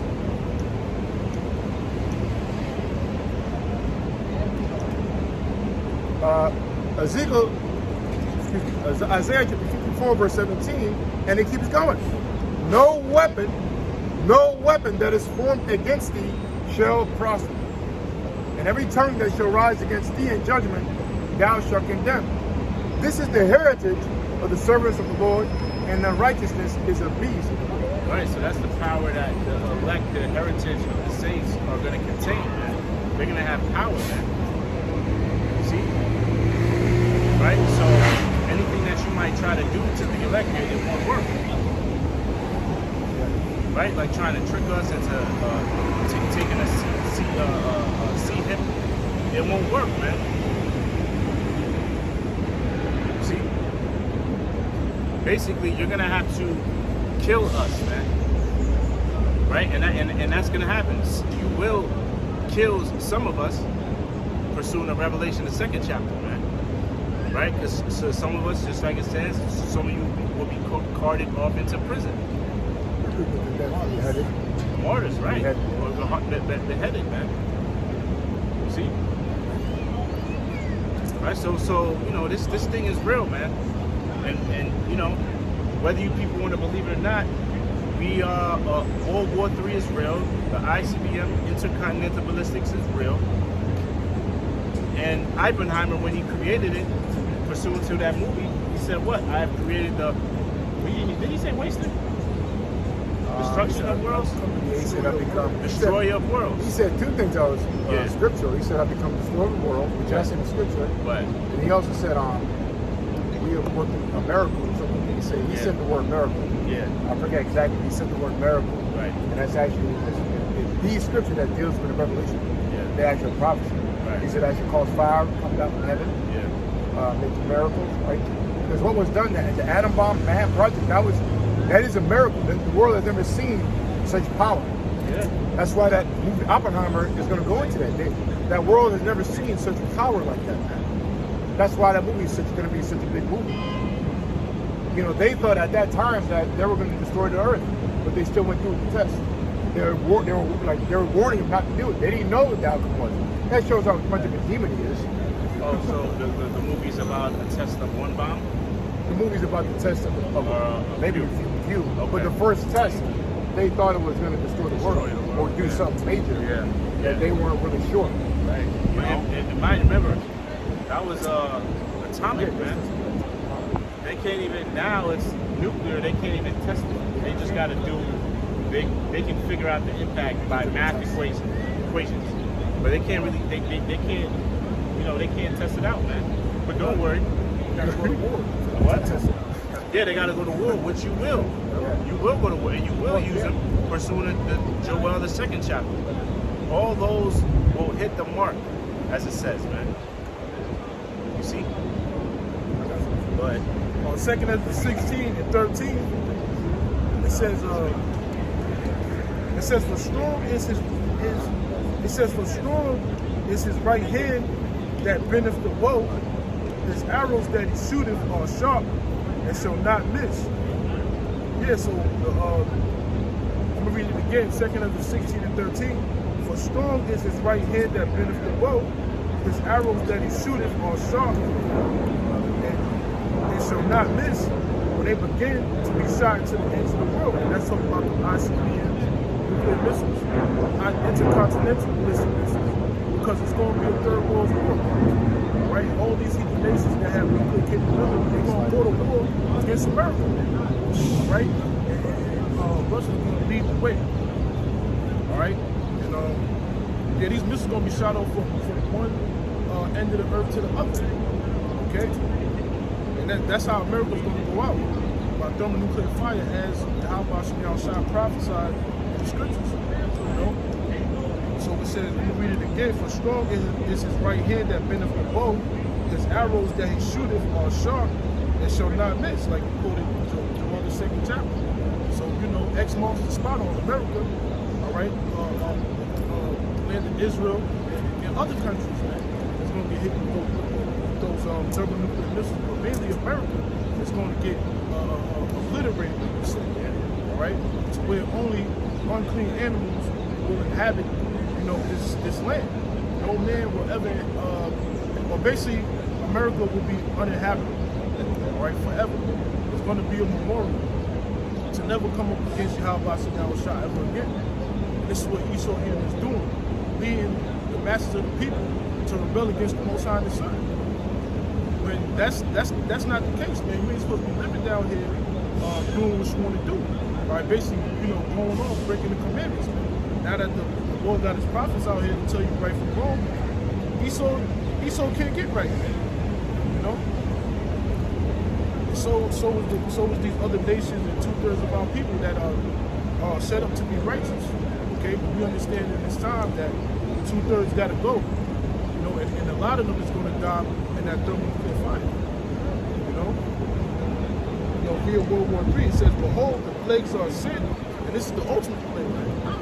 You know, Zechariah in the 14th chapter, where it tells you that, you know, their flesh shall consume away while they stand upon their feet. Their eyes shall consume in their holes. Their tongue shall consume in their mouth. And it's twofold, because you people, what you think, you concerning the future of America, you think this place is gonna keep going, man? All right, speaking on how many years, we're gonna develop this and develop that, push this out. No, the Lord has a set time where this place is gonna go out, and it's all on the Lord's time, man. We just paying attention to the signs that we see, and that's how we measure the time of diligently in itself. Okay, to see what's going on around us, the current events that's taking place on the earth, the news, the articles that we read. We come back to the source, man. All right. The Psalms 49 and 11, right? You had said, they always plan and think that their kingdom is just gonna last forever. Like Right. Esau, he thinks he's gonna always rule. Like no nation ever. Esau is gonna find a way to rule forever. Yeah, that's Esau's pride, man. It says Psalms 49:11. Their inward thought is that their houses shall continue forever. Yeah, that's their mindset, man. Starting with the elites, even these low-level Edomites, man, they be looking at Jake crazy. You know what I'm saying? I see it all the time, man. Yeah, I see it all the time, nigga. All this, proverbs and bywords they be saying about us, man. But it's all right, man. That's how the Lord wants them. Yeah. You see what I'm saying? Yeah. He wants them to be prideful, man. So he can humble their ass. Great. It's like Pharaoh. Yeah, the Pharaoh, right? Pride goes before destruction.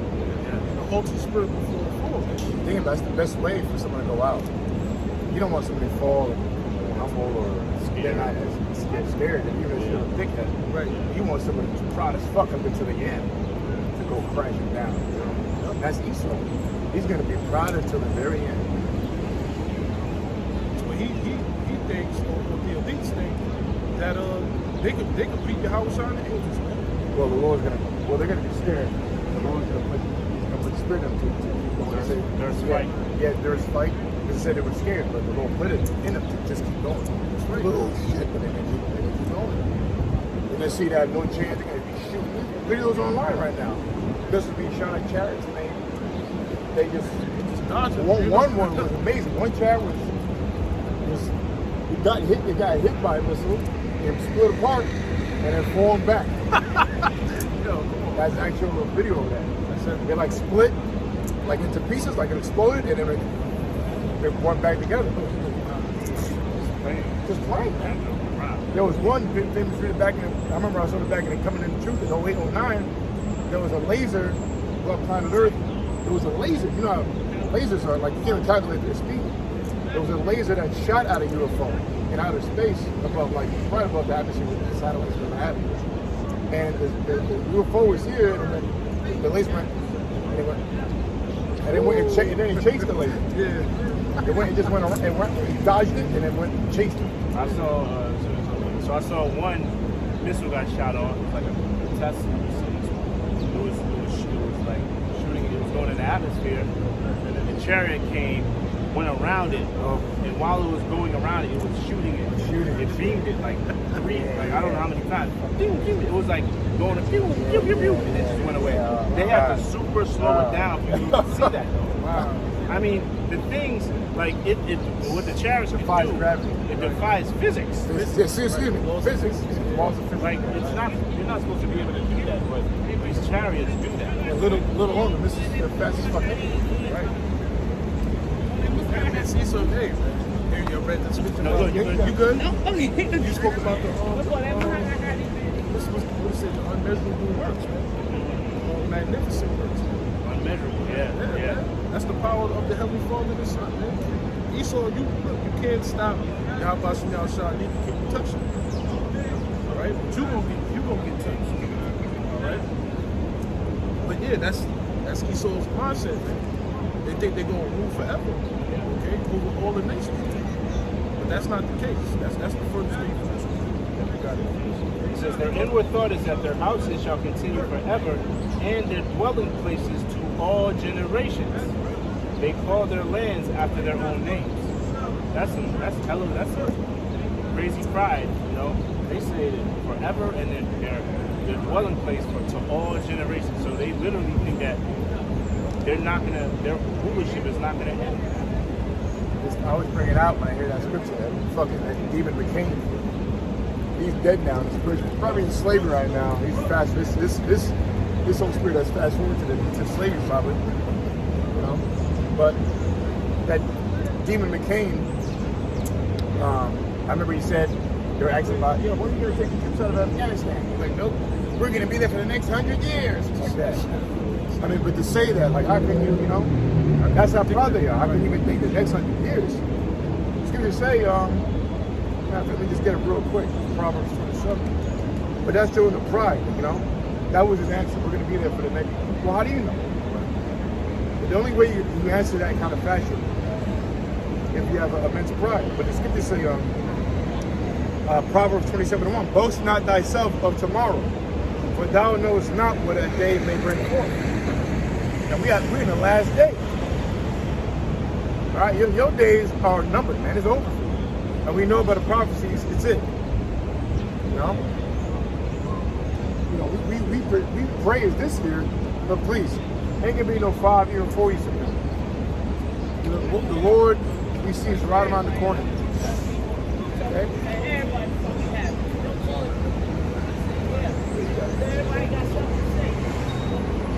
So back in 2nd Ezra 16 and 14, it says, behold, the plagues are sent and shall not return again until they come upon the earth. Yeah, those plagues are speaking about those missiles, man. Right? Because they're a plague. When they touch down, they're just gonna totally destroy anything that it's aimed at, man. Yeah, right. Or anything that's it's targeted at. It's gonna destroy it, man. Just like they're not gonna bring Joel out, right? Just like what a plague does. Its sole purpose is just to what? Destroy. Yeah. And that's what those missiles are gonna do. They're gonna totally destroy anything in its path, right? Read that part again. It says, behold, the plagues are sent, right, and shall not return again. Right. So those missiles are not gonna go back to the silos. Right. Go back into the first. Go back into the war end. First track. Go back into the reverse. Or like run out of gas. Yeah. Or run out of gas. Hit another one. Yeah. Groups. Right. Or do a parallel park. Like it back into the silos. It's not going to do that, man. Once they're shot off, they're going to be shot off and go at its and hit its target. See, and the Lord's Spirit is going to be upon it. Yeah. It says the fire is kindled. I'm sorry. Behold, the plagues are sent and shall not return again until they come upon the earth.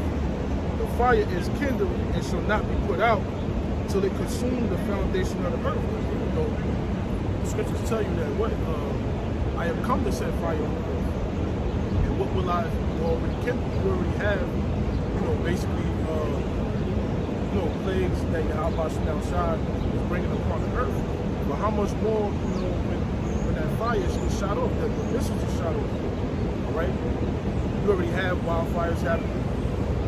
Okay? You got the Lord putting the spirit of people being the arsonists, burning shit down. That's a part of that, that fire being kindled.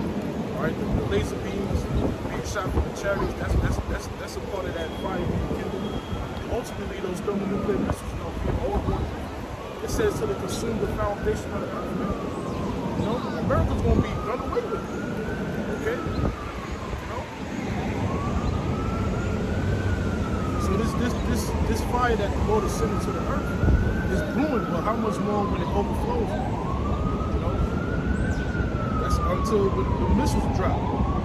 It says, like as an arrow which is shot from a mighty archer, returneth not backward. Like actually at archery, you aim it at the bullseye, you got the target, and you put your bow and the arrow.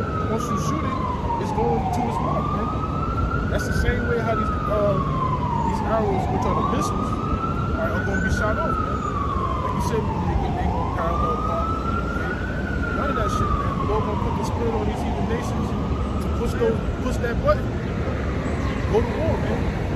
Destroy this bitch. All right? And may the Lord get us up out of here.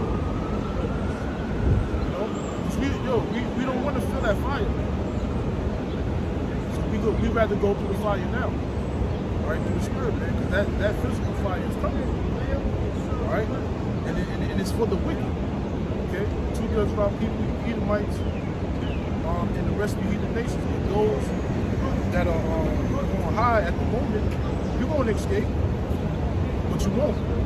You see what I'm saying? You think you're going to get away. When your house shot and New Jerusalem come down, it's a wrap. You're getting locked up, man. You don't do what you're supposed to, according to the ways of Yahweh Shema Shah, after these smoke things. All right. So it says, even so, the plagues that shall be sent upon the earth shall not return again. Hey, pestilences. All right. That's a plague from the Lord. Earthquakes in diverse places. Plague from the Lord. Teeth of wild beasts, man.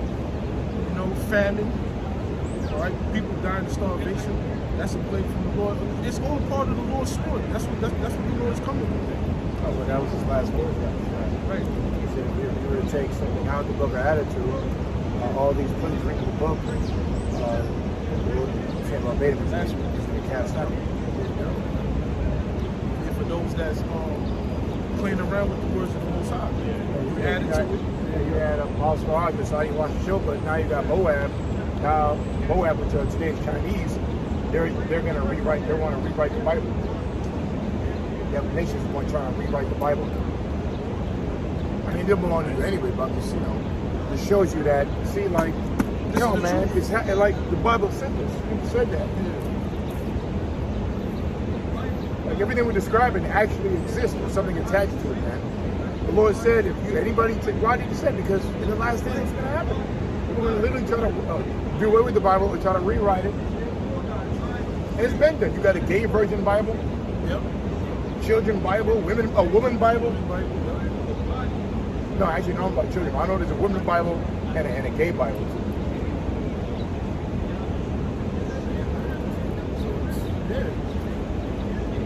At the end of the day, you ain't supposed to be playing with the word of Yahweh Shema Shah, because these words are real things that have been documented in the scriptures happening.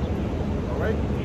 We're in a time where, what happened to Sodom and Gomorrah, the Lord's going to remix that and turn it up on a whole nother level. All right?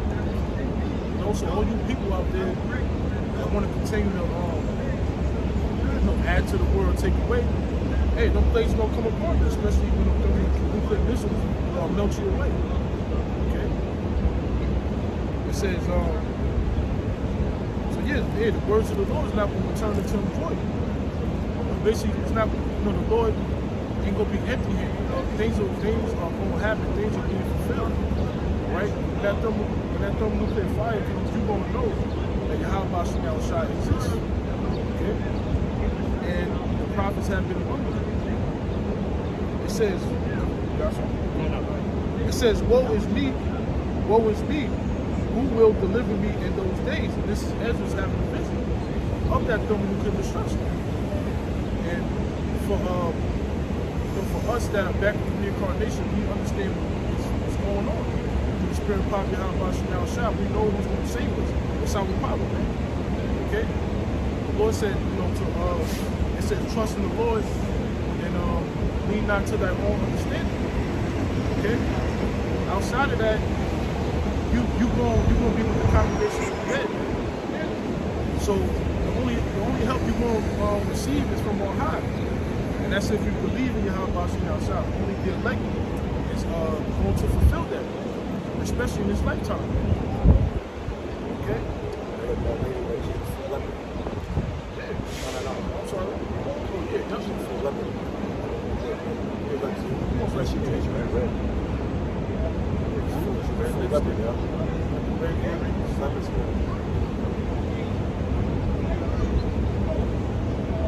It says the beginning of sorrows and great mournings, the beginning of famine and great death. Yeah, all this judgment that we see taking place throughout the four corners of the earth, man. This is just the beginning. All right, and it's only going to turn up even more. The Lord's going to turn up the heat even more. Yeah, we're talking about the heat waves, right? And that's all judgment. It's no judgment of the A lot Lord, of people man. dying every day, man. More and more news, man. Oh no, I did a show the other day. I think this was in Brooklyn, man. You had this Jake woman. She committed adultery with 2 men. She was dealing with somebody. Had somebody on the side. And he found out. He shot her in the head, and then he shot the guy in the stomach, but he ended up throwing his brains out. So, chill, man. Oh, you mean was it Edomite?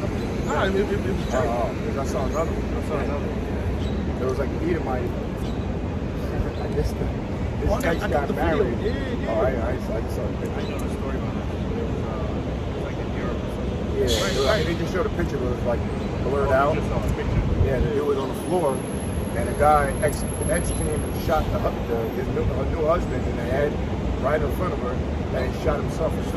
Right. I think she lived. I saw the video. All right, yeah. Hey, man. And then you got another one. Hey, you women are done. But anyway, they have another one where the dude took this woman from some view. There's one I just saw this morning. A woman decapitated. A guy decapitated his girlfriend's head in broad daylight. And the verdict, he didn't get life or something. He got some acquitted or something happened. And there was another one where a guy, there was a Jake demon, black bitch, and I like this story. He actually gouged out her eyes and did something else to mutilate her body. They found her dead. Took out her eyes, did something else too. Cut off something else. I'm thinking like vagina. Yeah, vagina. Cut her vagina off, like something. Streets. Spirits of vengeance. Spirits of vengeance, man. That violence, man. Out there. And there's never been a time you hear about so many domestic violence upgrading to another violent level. I mean, geez, taking the woman's eyes out. It's gonna get worse. Yeah, it's gonna get worse, man. And you women are going to be the main verdict to that. You women, that xenomorphic prison or the black woman king, we're gonna see in that day. Well, it's already happening. That's a fucking fiction. Yeah, other tribes. Other women that are tribes also. Not to get into too much, but you women are the main culprit of how this society's all fucked up, especially our people. But you fucked up the family, man. You're co-conspirators to Esau's world. Everything's about a fucking woman in society. Way too much power, way too much control. They're in the news. They're delegating. They assert authority over a man. You're the one fucking up families, divorcing families. You got Jermaine Charlo, a boxer. Jermaine Charlo. He showed a video of his wife. It was him and his brother, and he was seeing his kid. But then he said he's in his whip, a Jeep, and he's recording. He's recording, right? And he shared it on the feed. He said, "Yo, be careful you have kids with, man." He said, "Be careful you have kids with." And while he's recording, his window's locked, the window's up, and she's fucking banging on the window.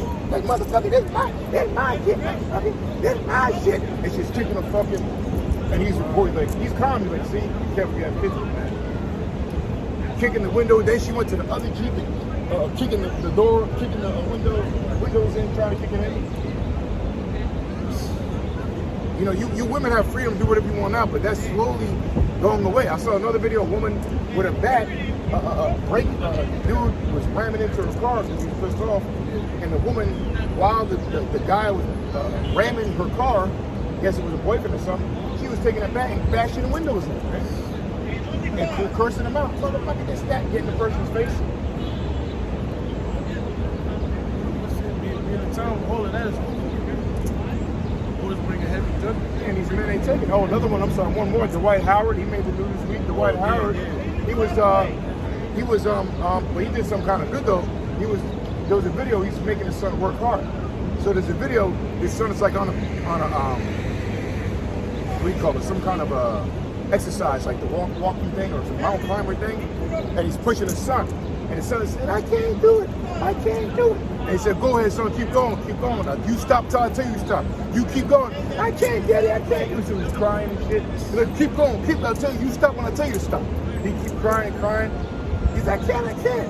And all of a sudden, the whole media, it was 50-50. All the women were saying, you can't do that to your son, that's not right. And all the men were like, yo, that's your son, you can do what he wants. You're supposed to make your son a tough man. And now, then the baby's mother came out and blurted all this shit about him on social media. All this shit that the guy started video this morning, he couldn't repeat because they were going to take the video down. And he was like, yo, all because he was just working his son hard, you go online and reveal all this shit about him, whether it be true or not.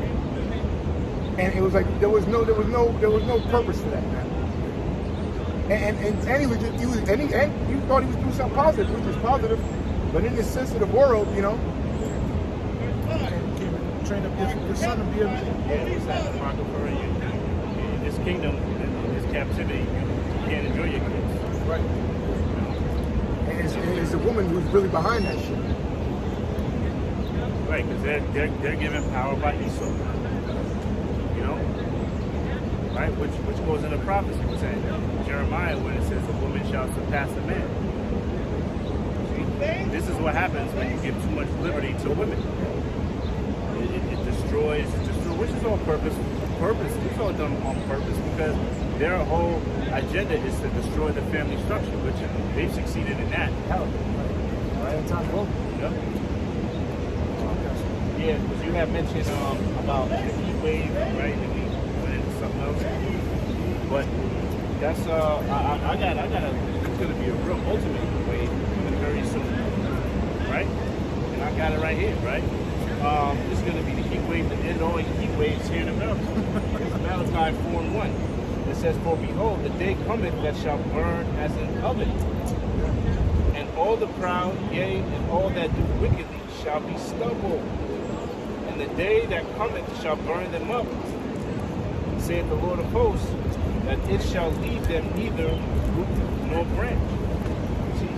So this whole, for the past few hours we've been talking about the intercontinental ballistic missiles, man. And that's the instrument that's going to do it. That's the instrument that's going to cause an ultimate heat wave here in America. Right? Those intercontinental ballistic missiles, which will be used. Those missiles or that technology is spoken about in the movie Oppenheimer, which is just the precursor of the modern day version today, which is way more powerful. Because it's way more advanced. You can't put a number. It used to be 20 times, but it's really even more. It's like you can't even put a number, especially with the ones that they, they're revealing some stuff. One thing about war, you don't reveal all your secrets. So they probably got something more powerful than than what Putin announced. If he did, that'd be stupid, bro. That's not that way. Yeah. I got another one. Sorry to go back to it, but just another example. Remember that bitch in Dubai? Because that's making headlines this whole week. That bitch in Dubai, that black, purple head bitch, who got arrested in Dubai. And there was first video, she was in it, she was just screaming. But now this video out there, she was acting like a crazy ass. They say she had a knife. She was swinging at it. They showed the video. The guy had all this. He threw water on some coffee or whatever. Liquor on it. Liquor, had a bottle, throwing it. She was basically going crazy, destroying the room, throwing shit out the window. She cut her friend's foot. A word? Yeah, and she threw out the. Just a typical black mammoth bohemian bitch. Friend recorded everything. Yeah, and it was a friend who brought that. Like, yo, yeah, she's crazy. Even her own mother know that. Yeah, you can tell by the interview. You can tell by the interview. Like, she's defending somebody. Like, how can you even defend her? How can you place your daughter as a victim? You can tell the way she was talking. Like she was lacking. What's the word? Like she knew she did something wrong. Like it was well deserved. What happened to her? Yeah. So see the news. That's again flattering towards women. Here it is, the news that she was just screaming. And you had some potato head cornbread nigga over there. See, it shouldn't be illegal just to scream and get arrested. No, she did way more than that shit. Because I guess, let's say if she did just scream, I don't think they would have arrested her. They probably would maybe give her a citation or something. But this bitch was going ballistic. She was going ballistic, man. And it was a and it was a it was somebody else's Airbnb. Yeah, yo, yeah. Whole crib up, man. Hey, man, but see, that's these. You know? Just bringing that example, you know, we're bringing that was a major one of all the black Bohemian bitches this week. That's worldwide things, you know. But see, that's the Most High doing that, man, showing how fucked up our people are. But the black woman, man, this woman is really the devil, man. I don't care if she sounds educated, talks sweet, or ghetto. They all got that spirit in them, man. A devil one who is someone on some level, but she was still a devil, man.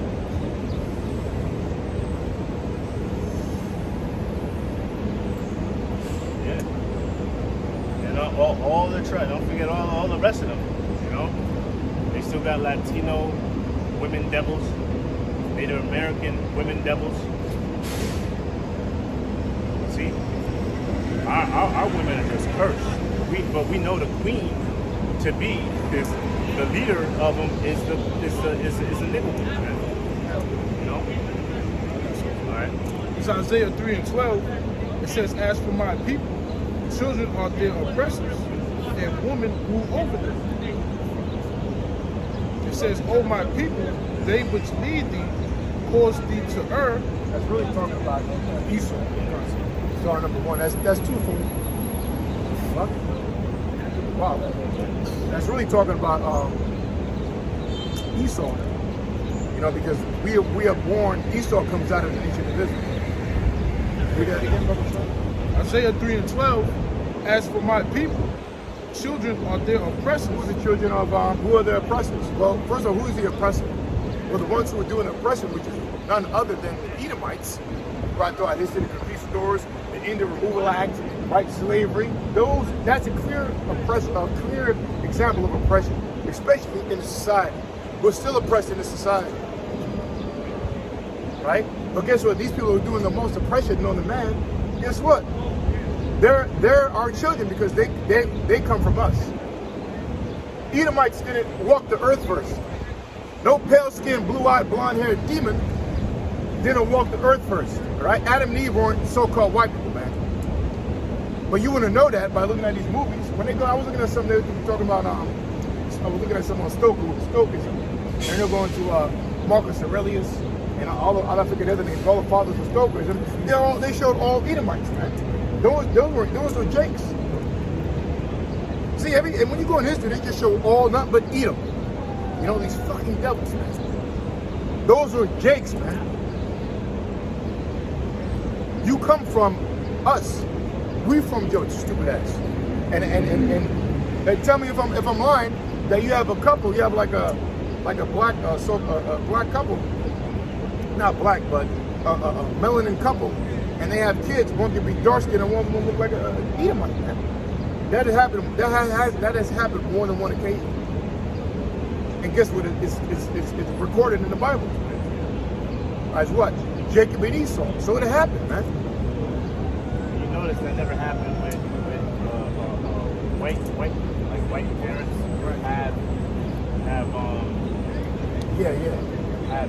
have twins that one's black, one's white. Yeah, it's always Negro, so-called Negro parents. Melanin skin. Yeah. See? Right? And that's happened a few times, right?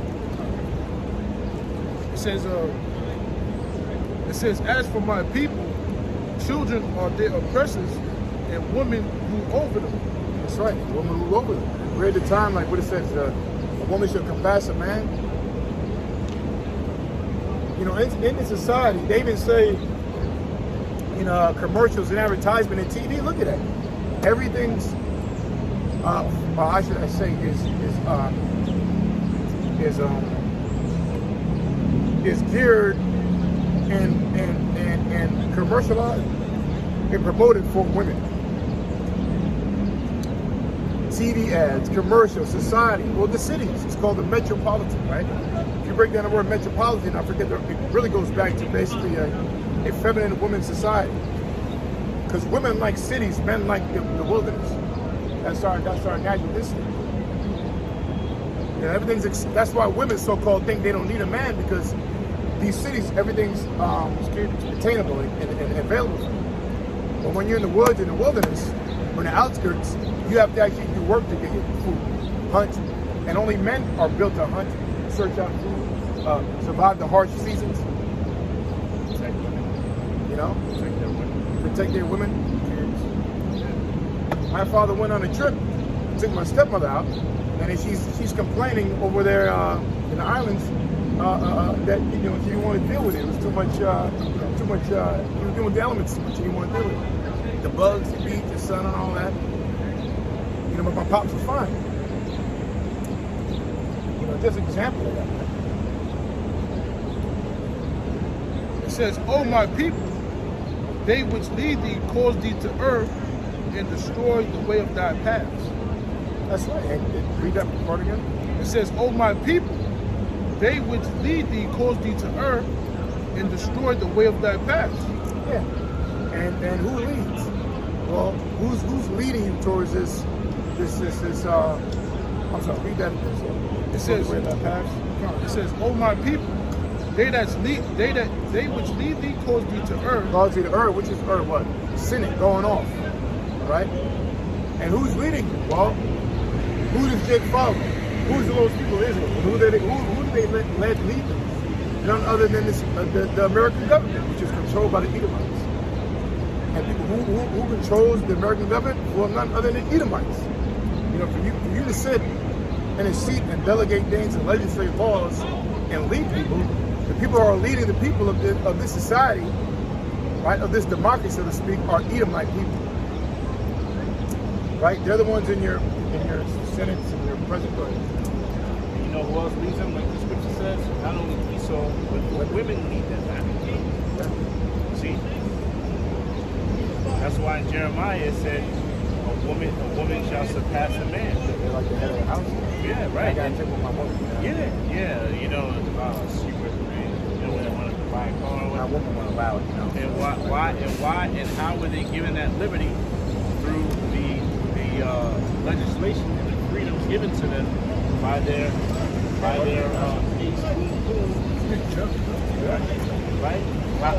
Who they've been dealing with ever since the garden, right? That spirit of Esau.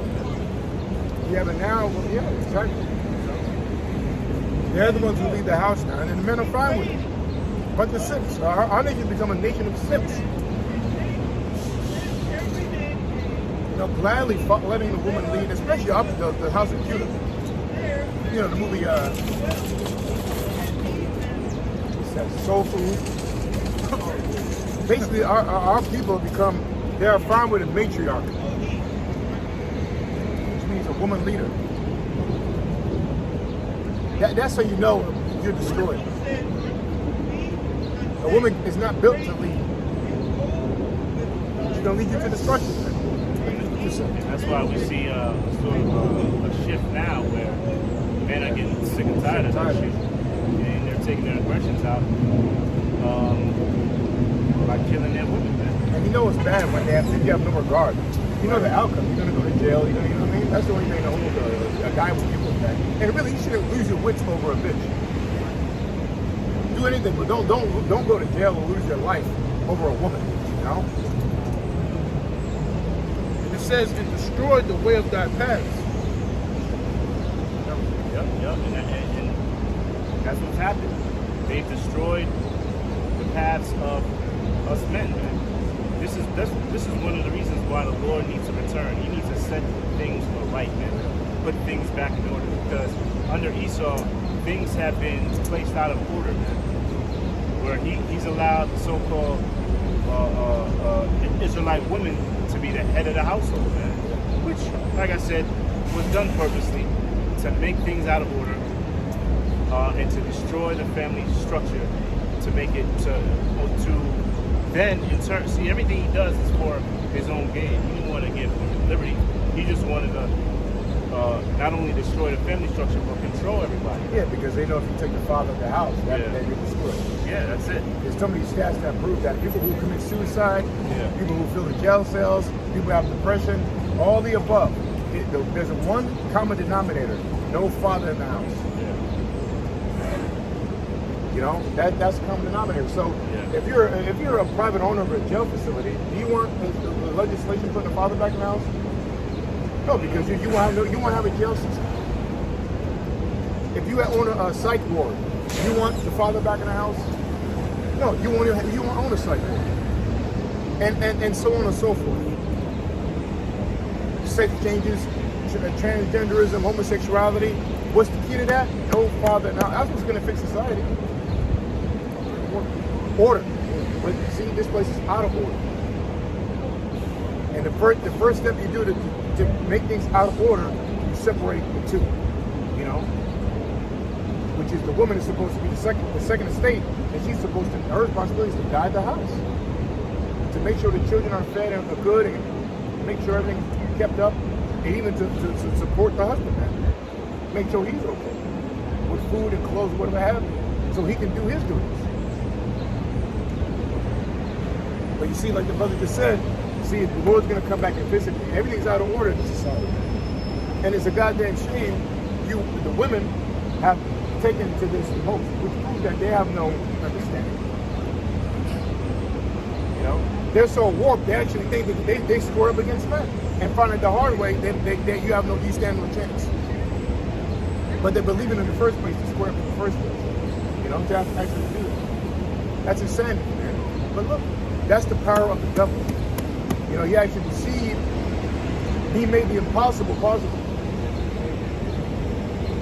You know, like something that's common sense, which is common sense that, and it's still there. You look at sports as the easiest way to explain it. You know, that combat sports. You have transgender, which are really men, beating and breaking the skulls of women. Literally hospitalized them, man. You know, swimming. Right, there was a transgender man who was supposed, you know, there's no such thing to change it, but let's say transgender woman who was just a low level, a regular man swimmer, but went to the woman's side of it and then won one of these gold medals. And here these all these women been training their whole life. Right. Here there's this low level man swimmer beats them with no problem. And they're strong. I got something for you. So Isaiah 29:16. Surely the turning of things upside down shall be esteemed as the potter's clay. For shall the work say of him that made it, he made me not? Or shall the thing framed say of him that framed it, he had no understanding? Beautiful, because the thing about clay and pottery, that at the end of the day, it will decay. It will crumble. Right? It will decompose. So just like Esau, the so-called white man, has changed society and flipped everything upside down, has whitewashed our history, has whitewashed who the truth, ultimately started with the Most High, and flipped the understanding of the Most High upside down. Before this demon was put into place in the Renaissance, it was known the Lord was known as he was known as a melanin god, the melanin power, having dark skin. Woolly hair, they were known, the Lord was known as being a so-called black man, and the disciples. It was known around the world. Hey, we were ruling the world. Right. Even other nations' gods were depicted as dark color, yeah, like the Greek, like Zeus. Yeah. He was depicted as basically sort of the Ethiopian god, I believe. Or Ethiopian word with dark skin. Hercules, yeah, they were all and they all derived from the Bible anyway. They were counterfeits of what the Most High was. Zeus is trying to really be God, but still don't come close. Still don't come close. But the point is that was turned upside down by whitewashing our history. Now it's come to an end. He was a fear god, a masculine power. Now they turn the Most High. What you gonna pay for that? A feminine power. You know, he loves everybody. He's soft, gentle. The Lord is a soft man smiling all the time. So that's what it's all.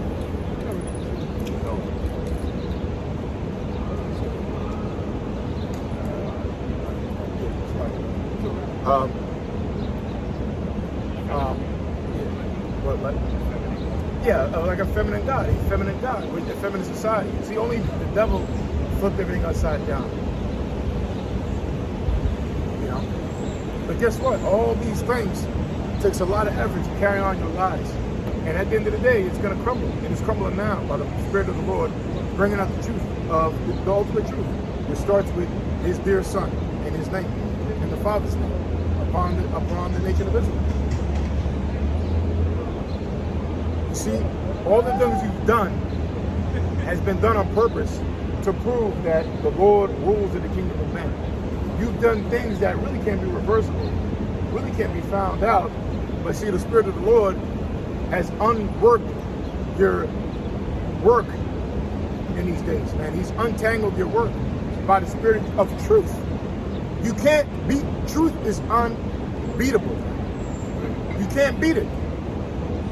And the truth is, the Most High, the Lord, the so-called black powers, so-called blacks, Latino Americans, we are the people of the Lord. And you Edomites, starting the Rothschilds and on down, the powers that who control the world, you're going down. And you're the Edomites. And the 2/3 of the nation of Israel, you're going to die. Also, false prophets, sellouts, you're going to go out. They're becoming more bugged out. Now you got a so-called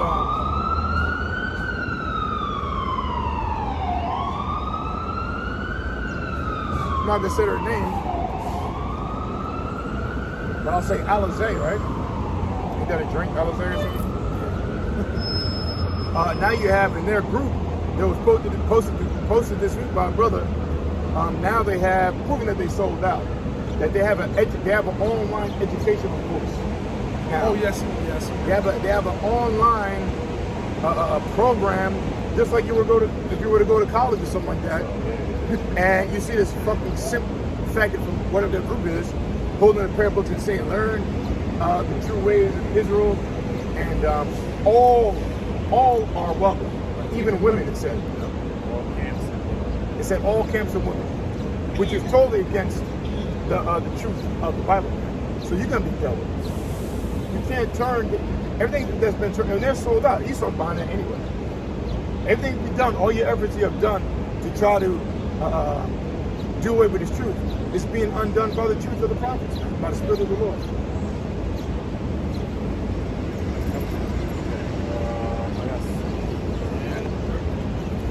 This is 2nd Ezra 7 verse 34, right? Because we're going into truth, or you're going into the lies, right?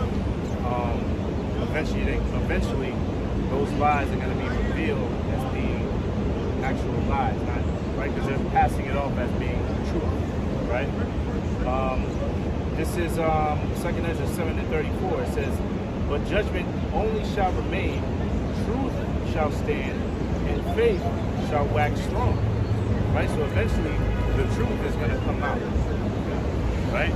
Eventually the truth is going to what? Spring up, man. You see? Only a lie can only last for so long. It's got a lie has an expiration date. A point where it's going to eventually become, okay, damn, that was a lie. Right? They said for years, we believe that people over there in that land were the actual people of God, the chosen of God, but they're not. It was actually the people on the side right here, so-called Negroes, Latinos, and Native Americans. They're actually the children of the Most High. Right? So a lie can only last for so long. Eventually, the truth shall what? Spring. Matter of fact, I think that's a verse, a few verses down. Matter of fact, I'm going to jump down to 43. Yeah. 2nd Ezra 7 and 43. "But the day of doom shall be the end of this time." Right? The day of doom. Remember about that? You go get it. You look at the word doom. It's not a good thing. If somebody want to look it up, let's find out what the word, it says, the day of doom. Yeah, that's like the word. Day of doom. My boss looked it up. It was like Where it goes boom. that's like the worst thing you have experienced. Like doom. That's like right before you die, you experience like doom, like the worst kind of dreadful feeling. Yeah. So that's what the whole world was going to be in that feeling, day of doom. You can just look up doom and tomorrow, like that. Oh, this is That first part again. 2nd Ezra 7 and 43. "But the day of doom shall be the end of this time, and the beginning of the immortality for to come." Right? Now let's go into the word doom. It says doom, it says Middle English doom, from Old English dom, it says a law, statute, decree, administration of justice, judgment, justice, equity, righteousness. Well, that's what the Lord's doing. When he comes back, he's gonna make everything right again, basically, okay? And it's gonna be by one way, start from the laws of our Father. All right? True justice. Everything the Lord's gonna do is gonna be under the act of the Holy Scriptures, man. The laws, he's gonna be justified. Is that the now? Jump down, it says, for Proto-Germanic, Domas, a source also of Old Saxon, Old Frisian, Old Welsh. Jump down.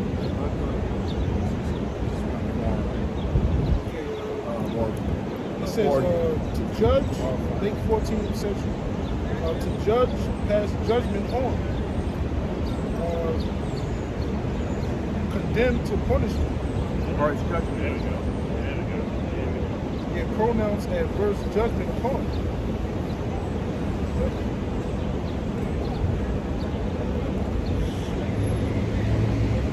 It says to put judgment on. Yeah, There's more. There's something else there, but it says to set, place, put, do.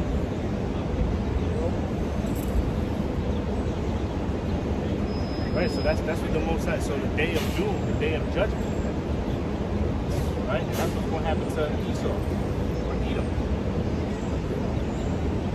right? While we're looking, I'll continue reading. It says, "But the day of doom shall be the end of this time, and the beginning of the immortality for to come." Now, the immortality for to come is speaking about the immortality towards the nation of Israel, right? We're gonna become immortal, man.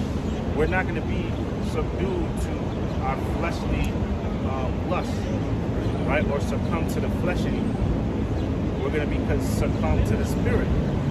Then we'll be 1,000% righteous, right? It says, and the beginning of the immortality for to come, wherein corruption is past, right? Corruption, right? These corruptible bodies, right? Our corruptible mind. all this corruption that's taking place. There you go. All this corruption that Esau is spearheading, man. It says irrevocable destiny. Ooh, oh wow. Irrevocable, and that's Esau's. So let me bring it back. Your fate, ruin, destruction. Right. It says the day of doom. Oh, doomsday. Hold on. Shall be the end of this time, man. Right? It says, so I'll go back to it. It says, I'll read it from the top again. It says, but the day of doom shall be the end of this time, and the beginning of the immortality for to come, wherein corruption is past, right? We're going into the corruption of the world, right? Corruption of Esau, because he's just corrupting any and everything that he touches and they come in contact with. Esau corrupts it. He even corrupted this Bible towards our people. Right. When this goes to doomsday, doomsday goes into the day of the last judgment. And it says, I'm just going to go to a point. It says,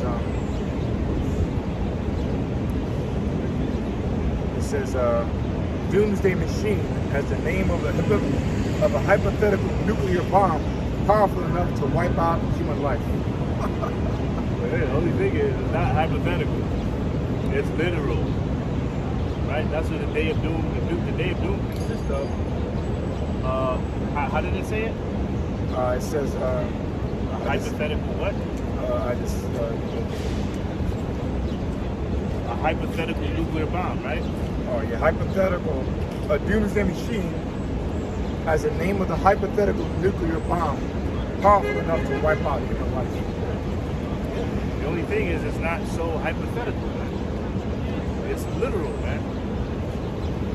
The day of doom. The day of doom consists of a literal nuclear bomb that's going to set off and totally destroy America and weaken the other nations. right? It says, in the beginning of immortality for to come, where corruption is past, intemperance is at an end, infidelity is cut off, righteousness is grown, and truth is sprung up. Right? So that's the things we can look for. I gotta do a conventional definition. It says death. Death, Destruction, wow. or some other terrible fate. For example, the aircraft was sent crashing to its doom in the water. So this really represents death, destruction, something very bad, man. Similes are destruction, downfall, ruin, ruination, rack and ruin, catastrophic, a disaster, death, annihilation, extinction, end, termination. Yeah, well, that's the day of doom. Now we know what the day of doom is. It's a termination, it's an extinction, right? It's a destruction of the Edomite kingdom, man. Catastrophic. And all those other big words, man. You see? Total destruction. Right? It says, I'll read that again. At the top. 2nd Ezra 7:43, it says, but the day of doom shall be the end of this time and the beginning of the immortality for to come, wherein corruption is past, intemperance is at an end, and infidelity is cut off. Righteousness is grown and truth is sprung up. So that's actually things to look forward to, right? Where corruption is going to be over with. We ain't got to worry about corruption, not only from our flesh, but from the rulers that be. There's not going to be any more corruption, right?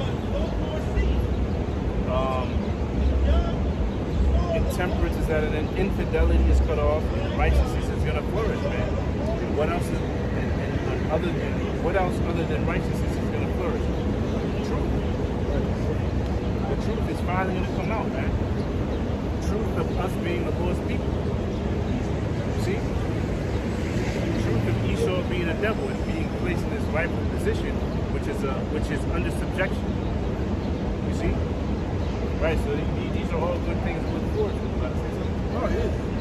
The truth in all aspects, man. Yeah. The truth about the M.O.T.B, which is the seated. Yeah. The truth that, that the apostles on down are Yahweh Shemel Shah's true men. Lord willing, that's us, man. And all levels, man. Yeah. So it's this word is flourishing, man. Whether you believe it or not, it's the good gospel to our people only, man. And the rest of the heathen nations that have to hear this word, man, doom is coming to you, man. Yeah. Okay? Doom is coming to you. Right? Give it 2/3 of our people before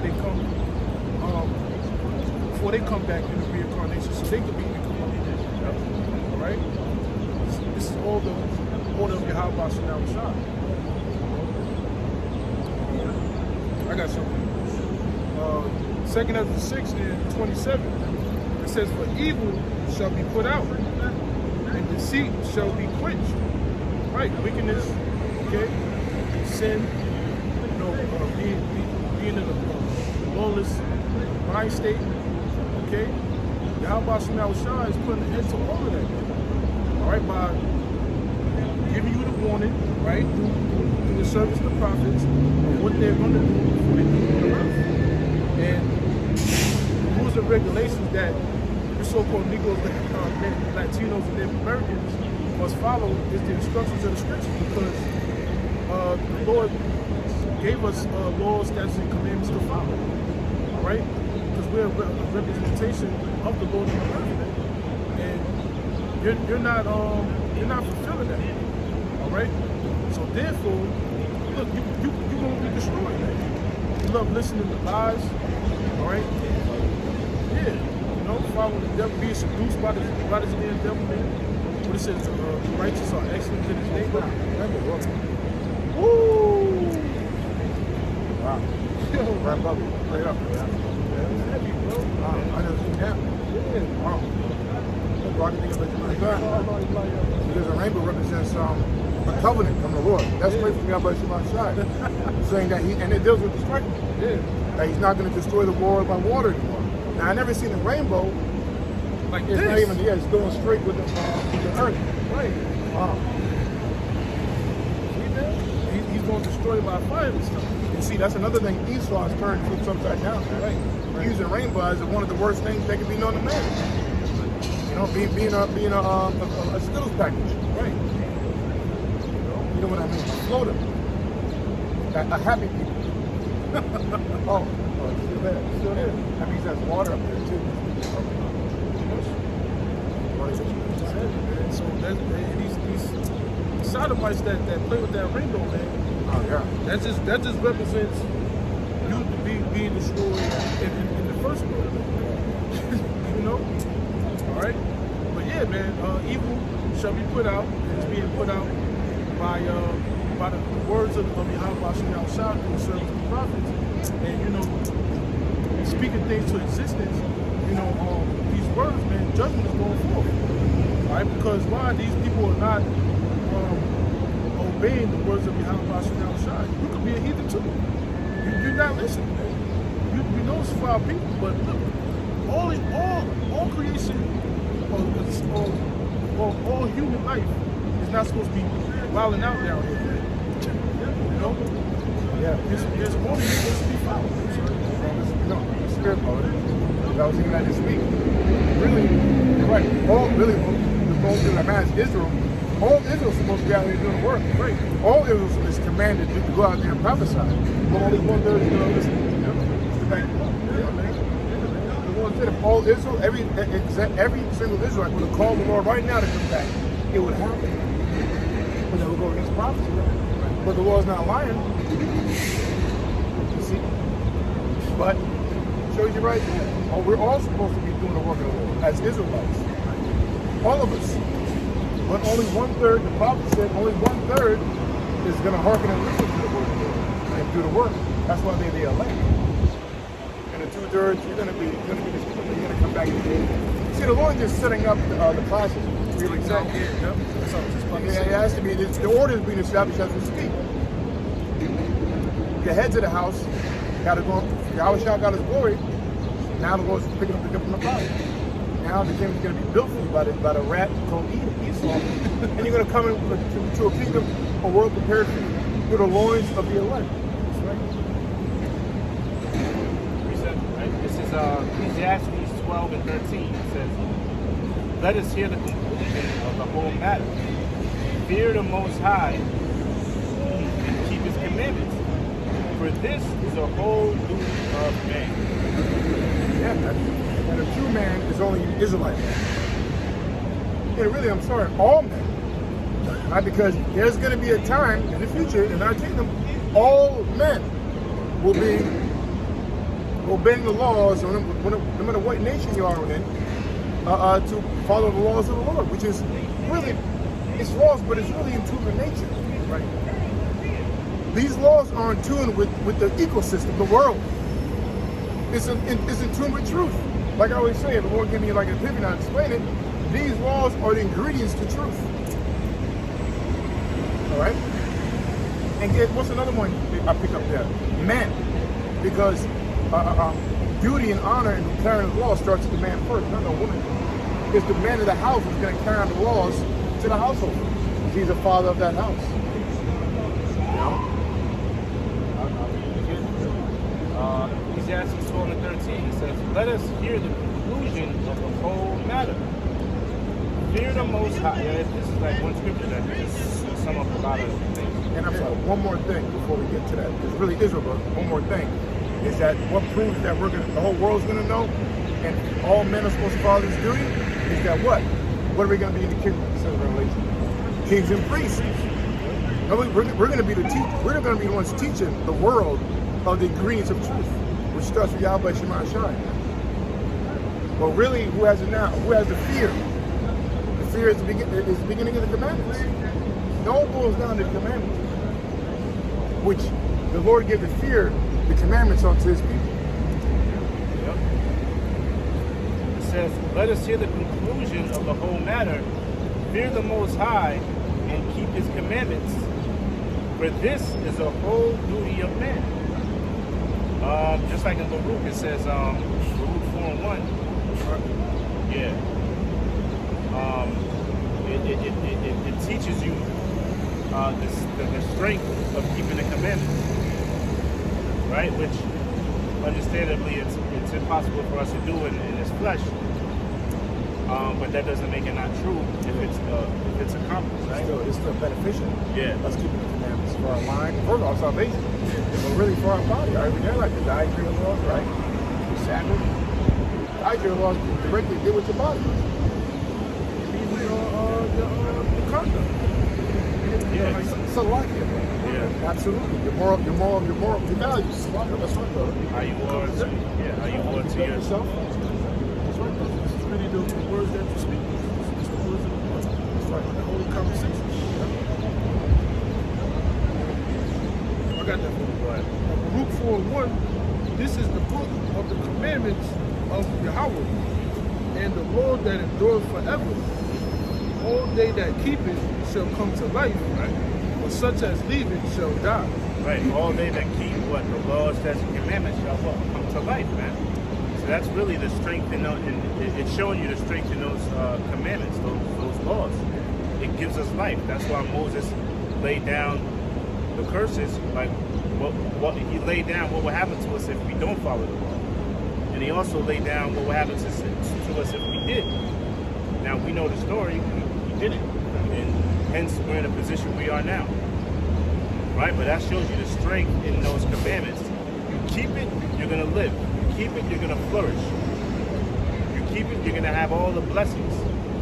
If you don't keep it, there you go. Yeah, we're gonna get destroyed. And that's exactly what happened. The Most High allowed all the other nations to totally rule us, man. And we were destroyed as a people. That's worse. The Lord knows we can't keep it right, but he's saving people who can't keep it right. Which is why we reverse the righteous act. Right? We keep the laws to best of our ability. No, we can't. And that's the cherry on the topic is what? Yahweh Shai. You know, believing Yahweh Shai, who is the perfect one. You see? So the Lord just wanted to make you see, have you, he just want to see your effort, man, as his people. But what is the effort when you motherfuckers out there, man? What Israel talking about? Ain't no effort. You want an excuse to do wrong. You want a pass to do it. Yeah, it's the sin, not the sinner. No, motherfucker, it is a sin. How you commit the sin? Exactly. How do you? It's the person who breaks the laws in the first place. It's not the law, because the scriptures say that's what's called temptation. You have to be tempted to go off. Every time you go off to temptation, it's something that you act or choice that you make. When people take the chip, there's going to be a choice that you make. Because the devil's going to trick you and lie to you to make it, you know. But it's going to be up to you to make the decision. Is it the devil who makes you do it? No, not really. You're going to make the decision to take it or not. You're going to make the decision to go off.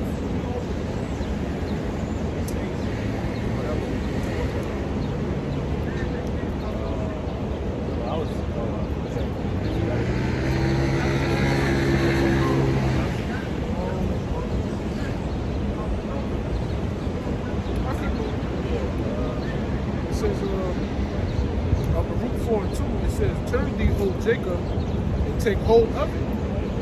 Walk in the presence of the light thereof, that thou mayest be illuminated. Illuminated, right? Right? That's showing you the also another benefit of the commandments is that it'll give you wisdom, man. Right? Because all, you know, when it refers to being illuminated or it refers to any sort of light, it means basically means wisdom, right? Just like, matter of fact, the scriptures say wisdom causes a man's face to shine. Right? When wisdom came down from the presence of the Most High, he was what? His face was what? Moses, he said, Oh, it's like this one. I said when Yeah. came down. Oh, it's like when Moses came down from the presence of the Most High, is what they said his face was shining, right? He had a aura. Yeah, it was so bright. Yeah, Veil. the veil. That's one of my favorite stories, man. not the segue, but on the story, I remember that was one of the first ones I read. They say when the Most High talked to him, the floor turned into like glass and crystal. Like it turned to crystal, walking on crystal. Like when the Lord, you know, was like out like a yo. That's why whenever they show, I don't know, was Moses old at that time? Because whenever you see certain pictures of Moses, he has white, I don't know, he has white hair. Yeah, maybe because of wisdom. He was older, and I think I forget what age he let him out. Yeah. I think he was older, like 70s or 60s. Okay. But Moses lived up until he was what, 150, I think, 140. And he said he still had the strength of a young man. That's how we were in the ancient days, man. And We you know, still had, Jake don't crack too. Yeah. You know. we still got a glimpse, a little bit of that blessing, you know. Yeah, that's how you're supposed to die. You're supposed to die in somewhat, not full strength, but not weakly and brittle like we do in this society. But you could blame that on Esau. Blame everything on Esau. That's the answer. It's always Esau's fault. Right? But it says what? If you keep the commandments, it can allow you to grant these things. It says, Baruch 4:2, turn thee, O Jacob, and take hold of it, walk in the presence of the light thereof, that thou mayest be illuminated. Right, so it says walk in the presence of the light, meaning walk in the presence of Yahweh Shai, walk in the presence of the scriptures, man. All right, because in here you can find true wisdom. Okay, go ahead. It says, give not thy honor to another, nor the things that are profitable unto thee to a strange nation. Right, so it says give not. Sorry, go ahead. Everybody. It says, give not thy honor to another, Right. nor the things that are profitable unto thee. It says give not unto another. Give not what is profitable unto another. See? Or what else? It says, give not thine honor to another, nor the things that are profitable unto thee to a strange nation. Strange nation. Right? We have in the nation of Israel, we have our power. We are to follow him, not follow any other nations' gods. They have their power. They have their gods, which are all false. We have our own, man. Which is real. There you go. We got the real power, man. These other nations have false idols, man. Okay? And as well as following these other idols, we are not to follow other philosophy, man. Because what comes with those false idols? Their own ideology.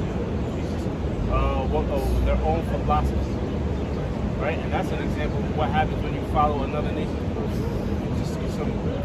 It's some despicable, man. But that's the prime example, man. That's what happens.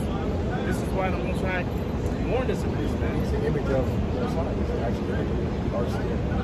You know, he's a so we have. It says, "O Israel, happy are we." Yeah, We're in hell, you know. yeah, it is. That's exactly. We have to see that. Yeah, We're not even doing that. yeah. It says, "O Israel, happy are we, for the things that are pleasing to the Most High are made known unto us." Yeah, It's now. It's just wisdom, knowledge, and understanding. All right, these words, you know, that comforts us daily. You know, seeing the prophecies, seeing the Lord's enemies, you know, our enemies be judged. All right, these things makes us happy because of the signs that we see. All right, God willing, we are the elected nation of Israel. These things make us happy. Because why? Yahweh Shemel Shah woke us up. All right? Through the apostles, man. You see it? We could be out here like these other Jakes, man, sagging your pants. All right? Man, listen, we was all in the world, man. You know what I'm saying? The Lord took us out that gross darkness into this marvelous light. Yeah. We're happy. Yeah, and that's what this light is speaking about. Walk in the presence of the light. Because any nigga that's walking around with his pants down, drinking grape soda and having chicken shack, man, he's not illuminated, man. Because he's literally putting poisons in his body. Yeah, I mean, come on, man, you can't even use a belt the right way. Why you doing all that with a belt on? Yeah. You know, our people are just the more you realize our people just need depth, man. Because a lot of our people are too far gone for us to bring back into salvation. You know, they're too far gone. You know, right? It says, ultimately, the gift of faith. You know, Man, that's you said it, brother. It's a gift. It's a gift, bro. You know, This not, what we have is not to take lightly. yeah. And what we have, we have to understand that it's given, it's not given liberally. It's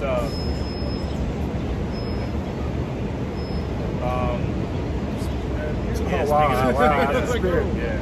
I have to show this, man. Wow, that's a spirit, yo. If you could see that, what the brother just mentioned is literally walking right down the street with the blue underwear right there.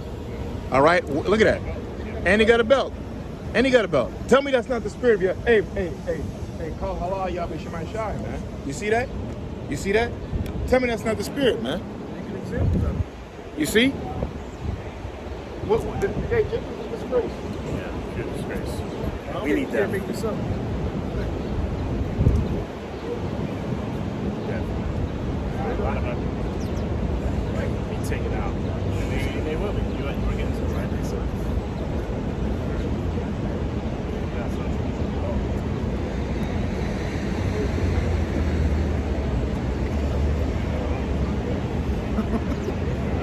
Isaiah chapter 1 and 2 with the points in 5 and 6. yeah. Isaiah 1 and 2, it says, "Hear, O ye heavens, and give ear, O earth, for the Lord has spoken. Have nourished and brought up children, and they have rebelled against me. The ox knoweth his owner, the ass his master's crib, but Israel does not know, my people does not consider." Right, so this is speaking about that in the animal world, you've got two of the unsmartest animals in the animal kingdom, yet they still know or recognize their owner. It's stubborn. And there's donkeys. Donkeys are known for being stubborn, man. Yet still they know where their owner is. They know where home is, man. Yeah. But then see, this is why the scriptures are so powerful. Then it contrasts to the nation of Israel, and then it says what? My people shall what? What does it say? It says Israel does not know. My people does not consider. Right. It says Israel don't know who their power is, or their master is, or who their or what their heritage is. And not only do they not know, when they're told, they don't even consider. They don't even consider that they could be gods, man. They don't even consider that, man. And that's how you know some of the latter days, too, like this, right? Yeah. Because at that time they knew the original support, but now they don't even, and when you tell them, they still don't want to kiss. But all the proof is on the phone. And this was back then, right? Yeah. Where they considered, because you had the Israelite foreigners, man, right? That were born into colonized culture, and some didn't realize, or some just thought they were castaways and they really couldn't come back, right? But you fast forward now, you have people just totally 1,000% clueless of it, and when they're given information about their true heritage, they just reject it. And they don't even consider it. Yet they want to include, and if they do, they want to include other nations in that.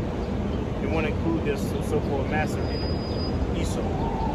So our people are so far gone, man. So far gone that the only righteous thing left for them to do is death, man.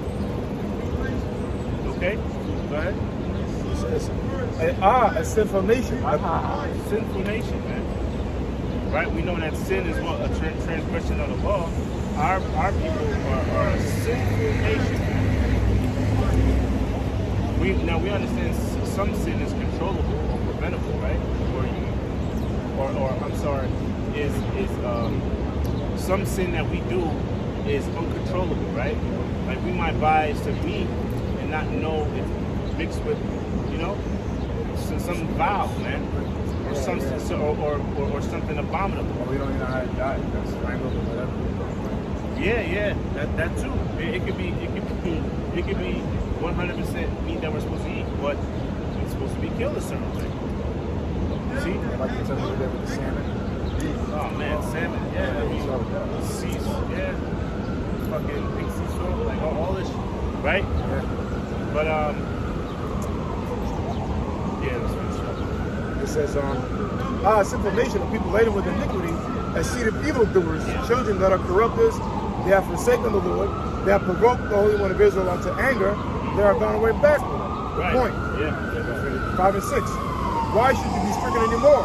You will report more and more. The whole head is sick, and the whole heart faint. From the sole of the foot even unto the head, there is no soundness in it, but wounds and bruises and putrefying sores. They have not been closed, neither bound up, neither mollified with opium. Your country is desolate, your cities are burned with fire, your land strangers devoured in your presence, and it is desolate as overthrown by strangers. Right, man. So this is the result of our people not acknowledging their heritage. This is why our people are in a position we're in, man. Because of our people do not want to consider. Yeah, I feel like something's going on right now. I'm sorry. I feel like something's going on right now. What's that? In the I world? don't know, like in the like something in the universe or something, and like Yeah. there's something going on right now. Well, The change is coming. Your king is coming back because you're an Israelite. You're an Israelite of the Bible, and Yahweh Shai was your deliverer who's come back to save his people. You have to have faith in him. Because, yeah, there is something going on, brother. And that's good that you noticed that. That's why we out here. It's not us. I never thought I'd be doing this. But the Spirit put on us, years ago, some sooner than others, to come out here and warn the people, to wake up our people. Yo, this is real. Yes, it's going down, brother. And it's going to change very soon. That's why, the Fed now is coming in. Martial law, they're changing the way our money's transported. You're being clocked in everything you do.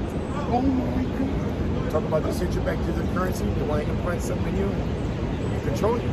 Oh my God, I feel this, sir. But don't worry. If you believe in Yahweh Shai, don't worry, brother. Just believe in the name of Yahweh by Shema Shai. The Lord will be with you.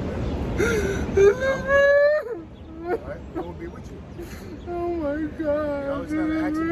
You came in Oh today. my God. It's not an accident you came in today, brother. All right? You're an Israelite, brother. Oh my God. This is real. Okay? May Yahweh by Shema Shai be with you. Yeah, just believe in the name. one thing you got to know is the name of the Lord, right? Whenever you feel down or when you need strength, ask for the name for strength. The Most High's name is Yahweh. The Son's name is Yahweh Shai. Can you repeat it? Yahweh. Yep, that's right. Oh my God, this is so real. Oh my God. Now you know the true name of the Lord, and you know the true name of His Son. Yahweh, Yahweh Shai. Just keep praying.